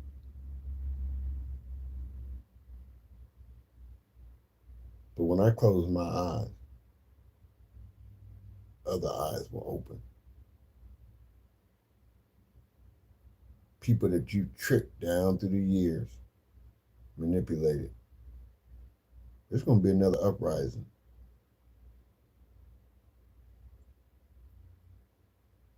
There's going to be another uprising. It's going to come from above. Judgment is here. I'm just laughing about it. So you crooked politicians, this is your words of wisdom. You Tom, this is your words of wisdom. I fought my fight. And I did it for free. I didn't scam one person. But I go through political retaliation, trumped up charges.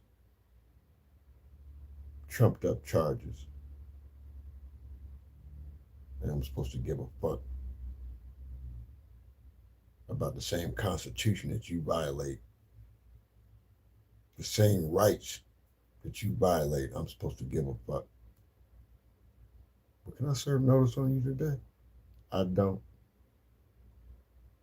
My days are numbered, but yours are too. Don't be alarmed when these states turn blue. You might have neglected me and taking me out. But one thing for sure, you have no way out. The Democrats are going to scorch you, and indictments will come. And I want to see what the fuck y'all going to do when the bell has rung. When the trumpet sounds and the alarms have been given, I want to see then the kind of justice that's driven. I want to see Trump and the Speaker of the House heading back to Ohio, Governor DeWine, the small mouse. They bark like dogs. They're ravaging wolves. And I'm supposed to be afraid. I'm supposed to be scared. I'm at peace. I think this is funny. Well, let me get another message. Oversight, honey. Miss Jennifer Gross, you are a veteran and a practicing licensed nurse practitioner in the great state of Ohio. And you're a fucking fraud. We got the top lawman, David Yost. And to these Democrats, burn you like toast. Don't think you got away. And don't think that you're going to be clapping. But one thing about it, my spirit come back snapping. It's going to haunt you and torture you in the middle of the night.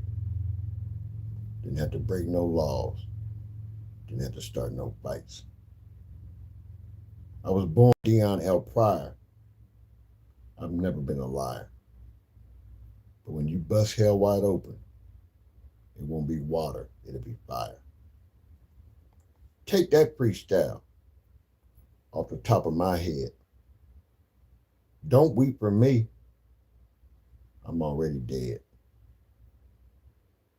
But the blueprint has been set, and I know that I've spoken. You weak fraternal men might as well throw away your tokens. You have no respect. I give you disregard. This 9th grade motherfucker, who y'all labeled as a retard, has spoken the truth to the people in this community. But now I'm left wide open, and you give the president immunity. But a little birdie told me that his protection is gone. Now I want to see what's going to happen.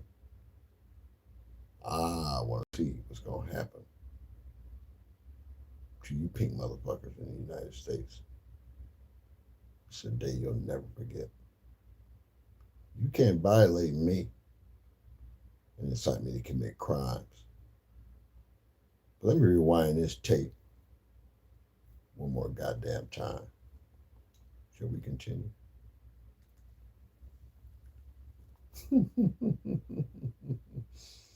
Yeah, the retarded motherfucker. Yeah, let's see what else we can get y'all to. Yeah, that's crazy. This is so crazy.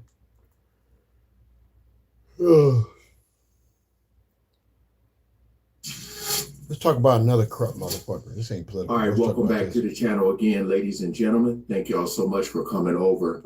I was watching the Sloan channel, and I stopped the video right here because he's about to talk about Clive Davis secretly, I'm going to just say allegedly, killed Whitney Houston. Now listen. Shout out to Clive Davis family. He's in the hospital now, 94 years old. Hey, Clive, we hope you drop dead today. You've done a lot of damage amongst black celebrities. Oh, you didn't? Well, sure is funny. Gladys Knight's still out performing, and Gladys Knight made a lot of good music, but she's broke. Because of you. There has been a lot of talk about this, a lot of speculation. Shout out Jamal. I don't know if there's new information that just has came out, but I feel like all of us can agree that there's definitely something strange and weird about that whole situation with Whitney Houston, man. Listen to this. Listen like to sometimes this. you forget how young they were when they died, man. Like, You wonder why Ray J's suffering right now. Pay attention. because a lot of these people back in the day, But if Clive Davis dies, Brandy, people gonna start asking you questions about that note that Whitney Houston passed to you. Oh, you forgot about that? Pay attention. seem so well beyond their years, very mature. So it's like, for some reason I thought Whitney Houston was older than what she was when she passed away. But yeah, let's see what he has here. I'll put the original video in the description so you guys can check out more and even subscribe. We ain't gonna waste no more time. Let's jump right into it. Our line item is about Clive Davis and Whitney Houston. Clive Davis is currently in the hospital at 94 years old. He is a very sketchy man. He is part of the reason why. Whoa. Yeah. He's in a hospital. See, everybody now, sometime out. Huh? How come ain't nobody investing in Clive Davis, who allegedly is a known homosexual that violates people? I ain't gonna against homosexuals. It's America. You do what you want to do. But when it turns into violation and predatory behavior, it's the same guy. Remember when we had the CDs come out, you can order in the mail through Columbia House, and you mail in 1 cent, you get like 15 CDs, tapes, and shit like that. He's the same motherfucker that got fired for some sexual improprieties, if I'm saying that word right. And then he goes off and starts Jive Records. Yeah. Ain't that the same Clive Davis? Yeah, that's him. Listen to this. This is news to me. Now, see, this video is from 5 days ago. No. You don't hear people like us doing shit like this to white folks and getting away with it. It could be 20 years, statute's gonna be well over with. They'll create up a new goddamn charge and bring that back up to get your ass convicted. If you get one of the gatekeepers taken out prematurely. You don't believe it? Pay attention. 94. Clive Davis is in the hospital. This man's gonna pass away, and ain't nobody gonna talk about it. Whatever Gonna wait he till allegedly did is gonna go to the grave with him. And all you motherfuckers that signed to him, that's this color, that let him get by with all this shit because you don't want a platinum, multi-platinum record.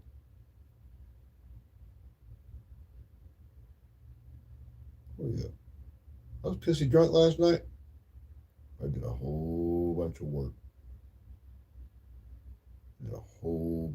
Last night. Prepared this for you. Just like God prepared a table before me. I'm giving you this information. This could be my last message to you. So let me just go ahead and just let out all the truth so people can be enlightened. How about it?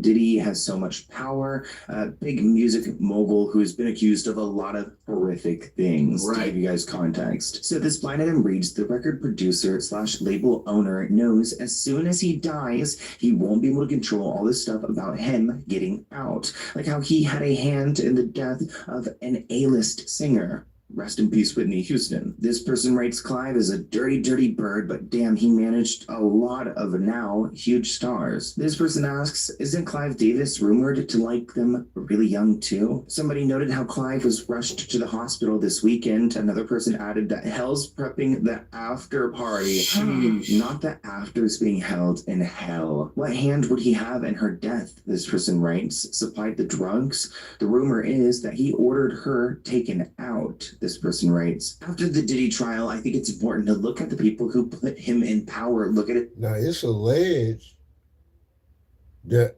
when Whitney, the night she passed away, Whitney Houston talked to people about how she almost drowned. And she drowned. And Sarah daughter did too. We've been talking about sacrifice for a long time. People that know too much, we get them out the way. They're giving death sentences. His friends, look at his connections. And it's really disturbing how Clive Davis actually had a party at the same hotel where Whitney had died. Now that right there to me is that diabolical. That really is, man. For you, like, I mean, anybody dying is very, very sad. Very sad. We all know who Whitney Houston was, how great she was. And I'm just saying, she's over here dead and y'all having a party. That's, to me, that is same insane, building, man. Insane. Pretty much the same day. Like, there was a party going on as like Whitney Houston's body is like being removed from the building. I don't know if that's exactly the timeline, but pretty much it happened around that time. And it really left a bad taste in people's mouths that he would go and continue to have this party, completely discredit Whitney, who made a lot of people a lot of money. The Clive Davis party. Yes. It was a surreal event where Chaka Khan talking now. There was this sort of party where apparently half the room were in tears, the other half were kind of partying. What did you feel about that? I thought that was complete insanity. And no, Whitney, I don't believe that she would have said, the show must go on. She's the kind of woman that would say, stop everything. I'm not going to do it. I don't know what could motivate a person to have a party building where the person whose life he had influenced so enormously and whose life had been affected by her. He obviously worshipped Whitney, and I think he must have gone through agony when he heard this news, knowing it was 2 or 3 hours to this event. I think he took the decision to turn it into a tribute to her. And here our Pierce is trying to spin the narrative and take up for Clive Davis on a sneak. And Chaka Khan looking at him like, you stupid motherfucker, who the fuck you think you're talking to? And y'all dragged her. I understand that. Say you didn't. A lot of you same popular neo music stars despise Chaka Khan. I mean, he obviously was. You see right there how he's saying he must have been in agony. Like, I forget exactly if there was some type of drama as far as money, contract. I don't know. I just know I got some really, like, I got goosebumps, man. Really, it felt weird when Whitney Houston passed Brandy that note when Brandy was up there with Clive Davis and I think Monica, and Whitney came and handed Brandy a note, and then Brandy's face kind of looked like kind of shook. That was very odd and strange to me. And yeah, man, it's just the right thing to do. That would have been right if it really was a true tribute. You know, in my opinion, would have been maybe call everybody together, let's say a prayer, and let's eat dinner and go home. Well, as soon as I hit the tarmac, I found out, I heard, and I couldn't put on makeup. I couldn't get dressed. I couldn't do anything. I was paralyzed. As for Clive, he is still 94 years young, and it looks like he's suffering from an upper respiratory infection. And out of abundance of caution, he was admitted to hospital. If he ordered the death of Whitney Houston, I hope that the devil himself pays him a visit and escorts him down there. In February 2021, he was diagnosed with Bell's palsy and postponed the second half of his annual pre-Grammys party. This is a party that he's had every year since 1975. That is crazy. Bell's palsy is a serious but temporary condition that causes facial paralysis. Kind of reminds me of what maybe Justin Bieber was going through when he had his facial issues. His rep said that he was being treated with antibiotics and steroids and expected to recover within 6 to 8 weeks. Okay, we got the key. Ball game played in that arena in the 21st century. And only one of those people fell. Now remember when I told you about the fraud in Maine yesterday, the day before. Now, about 8 hours ago, this went live. Lawrence O'Donnell. You don't believe me? Listen to the tape. And possibly because Donald Trump seemed to be sleeping on live TV, Iran decided that last night, while Donald Trump was attending that basketball game, it would be a good time to shoot down a U.S. Army Apache helicopter. We will get to all of that and more in a moment, but first, let's check in with Ali Velshi on tonight's election results. Ali, what's the latest? Pay attention. I guess we don't have Ali Velshi. We thought we had him. We might get him at some other point in the program. I want to turn also to Donald Trump's trouble with judges and now trouble with grand juries. This is a transcript from a Chicago grand jury. Listen. In which the grand jury was repeatedly refusing to indict protesters who the Trump prosecutors were trying to accuse of being in a criminal conspiracy in their protests against Donald Trump's ICE invasion forces in Chicago. This is directly from the grand jury transcript. It is rare for us to have a grand jury transcript, but because of the strange procedures in this case, this grand jury transcript has been released. And here it is. Grand juror, are you actually presenting any new actual facts or just a different viewpoint on your side? This Mecklenburg is the prosecutor. Mecklenburg says, okay, I'm feeling the skepticism already. Are you going to be able to listen with an open mind? Tell the truth. The grand juror said, no. To which prosecutor Mecklenburg said, okay, then you have to go. The grand juror said, I heard this case like last week, and I thought it was a crock of crap. I'm going to clean it up to crock of crap then, and I think it still is. Okay, thank you for your opinion. So that is what grand juries have been doing to Donald Trump's prosecutors around the country as they bring their ludicrous cases. It's not just federal judges who have also been ruling against Donald Trump. Iran and the rest of the world have known for days that Donald Trump was scheduled to go to last night's basketball game. And so, possibly as a way of highlighting to Americans just how not on the job Donald Trump is during the war that Donald Trump started, Iran chose last night to shoot down a U.S. Army Apache helicopter. The two crew members were quickly rescued in high-tech fashion by an extraordinarily effective Navy seagoing drone, a 24-foot high-speed vessel that rushed to that rescue. It was the first such rescue accomplished by this new Navy asset, which allows such rescue missions now to be conducted without any risk to a crew of a rescue vessel, which is very good news indeed to everyone in the Navy and families of everyone serving in the United States Navy. In response to the attack on the Army helicopter last night, the New York Times reports, quote, two Iranian officials said, I didn't even think we were allowed to go in war without the permission of Congress. Oh, we don't have a Congress.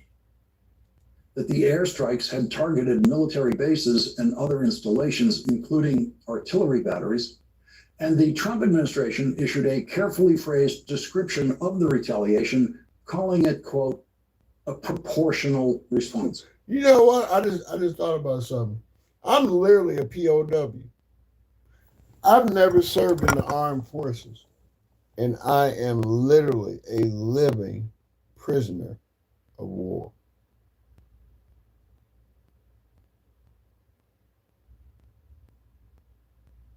I am literally a prisoner of war.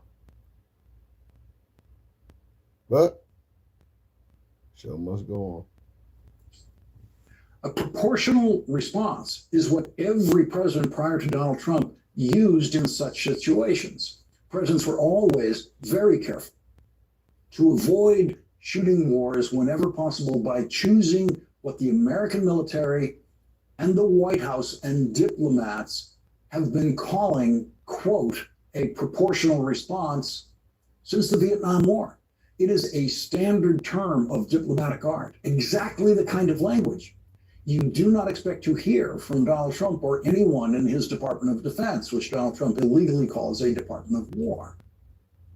Donald Trump is also the only president in history who has publicly threatened not only a disproportionate response, but actual war crimes by saying he would completely wipe out Iran if Iran did not reach a peace agreement with him within a couple of days. Bullshit. And those statements were, of course, several weeks ago. The couple of days never happened.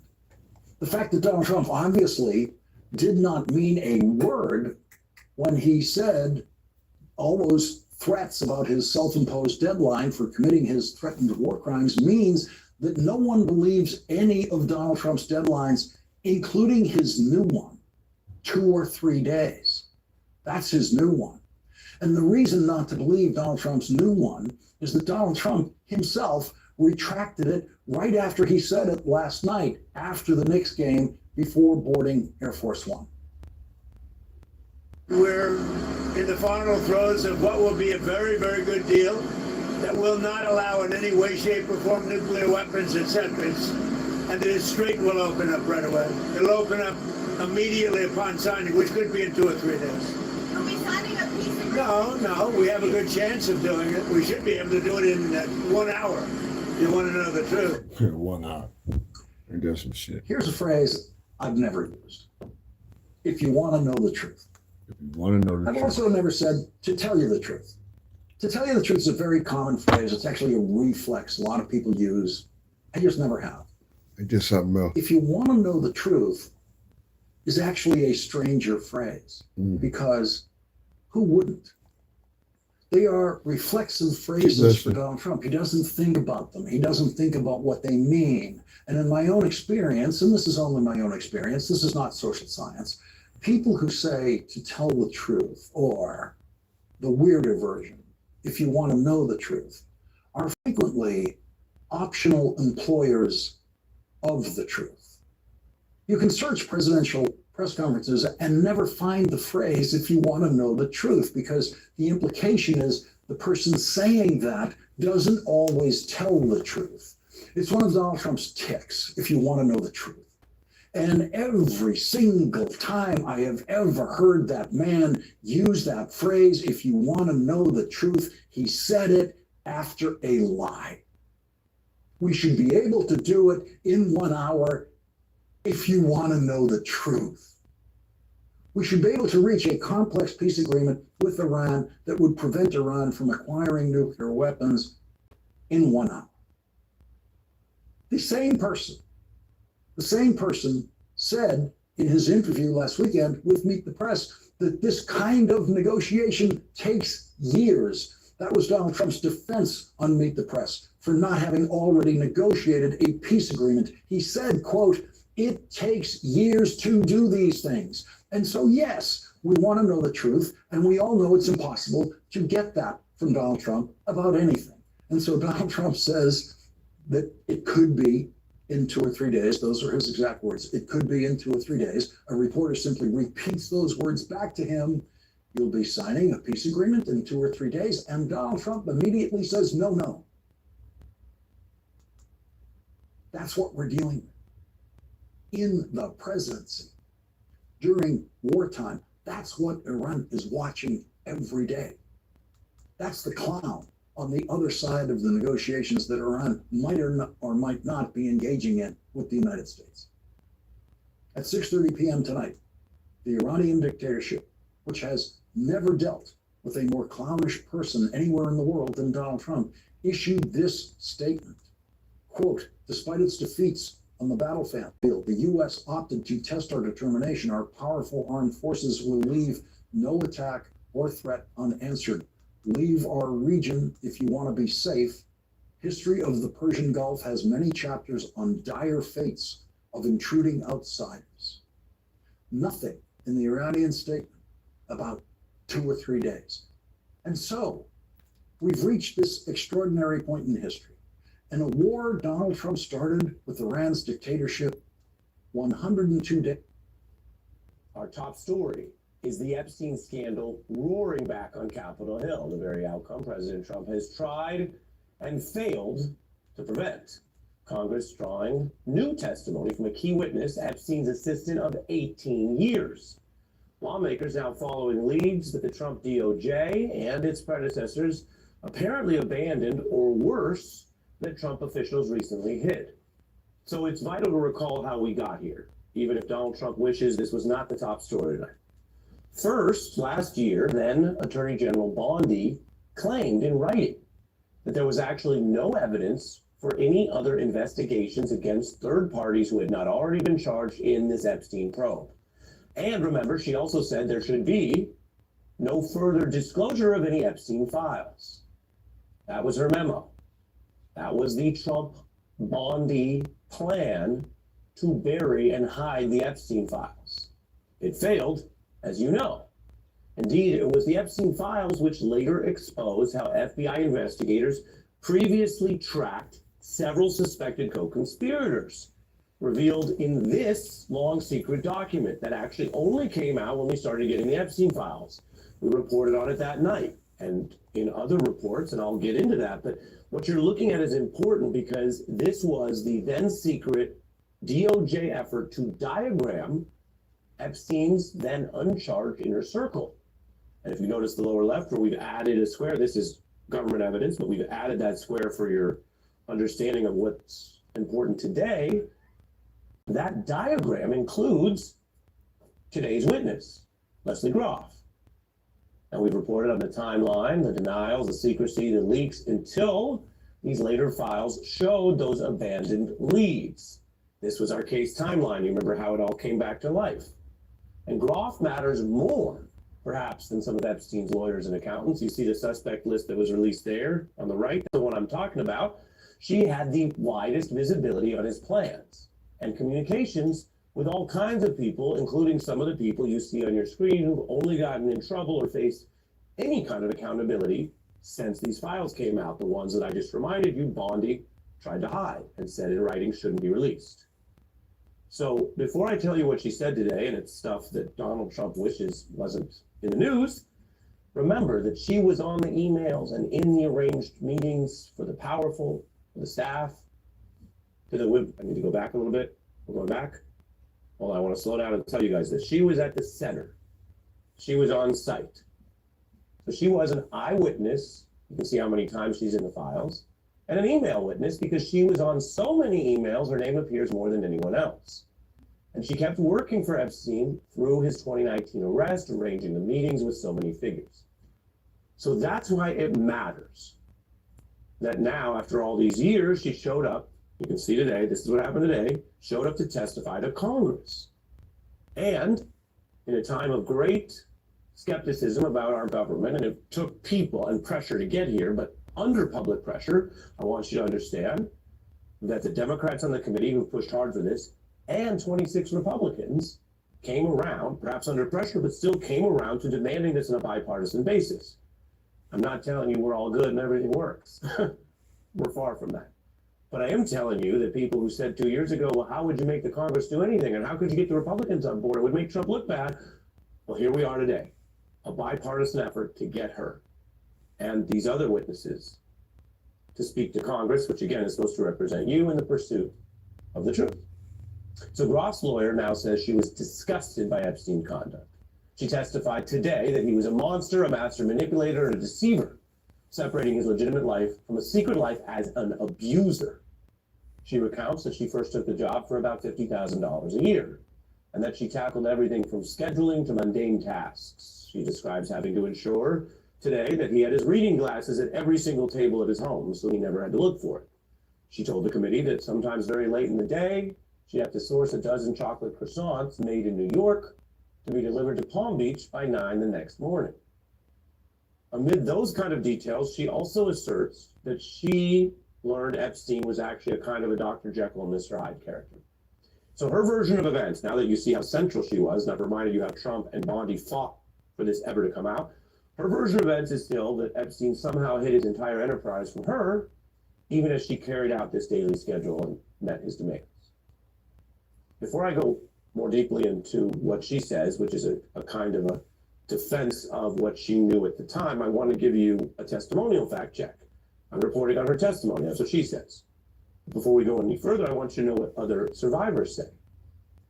They disagree with her account that she couldn't see any of this. They've previously stated that this key witness, Groff, arranged appointments with one victim when she was a minor and that it was, quote, pretty obvious Leslie knew what was going on, an account given to the FBI in 2021. Groff told the FBI that she viewed booking Epstein's massages as a kind of standard appointment.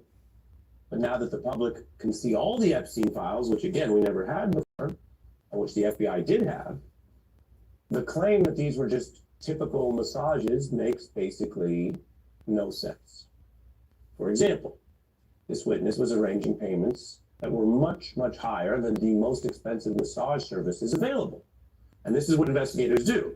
You don't always have all the evidence to show, oh, someone admitted a crime, but here was an arrangement for a $1,000 payment in 2017, which is about $1,300 today, just accounting for inflation. Even top five-star spas don't charge $1,300 for the best, sort of most celebrated masseuse they have in the most expensive resorts. She also cited payments to a girl for time spent on the island. Her other past emails, which we only got, of course, recently, show her awareness that one girl could not come because she was at school till 10 p.m. Others show a type of paid activity that goes beyond, say, an hour massage. She arranged at Epstein's request for a paid visit at the house that would start around 3, but staying into the evening. So that's just some of what we know. Today, speaking to the committee, she played down knowing that kind of thing. Lawmakers say that she was just distancing herself from what Epstein did. She saw no misconduct, she claims. One Democrat saying they want to get Groff on the record so that when we find out later she was lying, quote, we can arrest her. Lawmakers expressing their doubts about her claim, sort of naivete. It is highly inconsistent what she's maintaining, that she really didn't know Jeffrey Epstein. She arranged young women for massages with a registered sex offender. And I just question whether she can rightfully and truthfully maintain that she saw nothing improper. That's one lawmaker's informed skepticism. Groff's claims of ignorance, what, by the way, under law can sometimes be deemed willful blindness, are also under pressure from the public accounts of Epstein's earlier misconduct and his famed Florida conviction. Now, I want you to know, like I said, we're going to tell you what happened today. This is new. This is brand new as of today. We didn't know this a few hours ago. Groff did try to address the Epstein history. She told lawmakers that after his arrest in 2008, Epstein lied to me and insisted he'd been blackmailed. He angrily said the allegations against him were false, that he had no idea that the woman he had contact with was a minor. In my mind, that was the reason he was treated so leniently by law enforcement for such a serious crime. Now, from the FBI to Congress, informed investigators have to weigh that kind of denial with how much else Groff would be in a position to witness or see, and how much she helped arrange, as documented in the emails and Epstein files, which under no other criminal case that we've covered in history would you get all the emails. So the old defense looks a little different when the public now has access to the things that the FBI and DOJ had for years and sometimes did very little with. Lawmakers also asking today if she arranged any contact between Epstein and Trump. Did she talk about scheduling meetings between Mr. Epstein and President Trump? Basically, arranging phone calls, I believe, was the most of it. Just contact between, just arranging phone calls between President Trump and Mr. Epstein, yes. Did she give a timeline on when they were talking? I believe she referred to a time before Mr. Trump was president. So that's going back to a period where we know they were having contact and sometimes socializing. Now, she maintains she had no knowledge of any activity, and she has never been charged. Survivors, though, and some legal experts say that may be the problem. They question how the FBI identified and mapped these suspected co-conspirators, some of them, as you see, redacted, and yet did not apparently legally pursue any except Maxwell, who's now getting those unusually favorable requests met as she gets special treatment from the Trump DOJ. We are here learning new things. And as some lawmakers said, if the denials do not hold up over time under the weight of evidence and investigation, getting them for Congress, it's a crime to lie to Congress, is itself useful.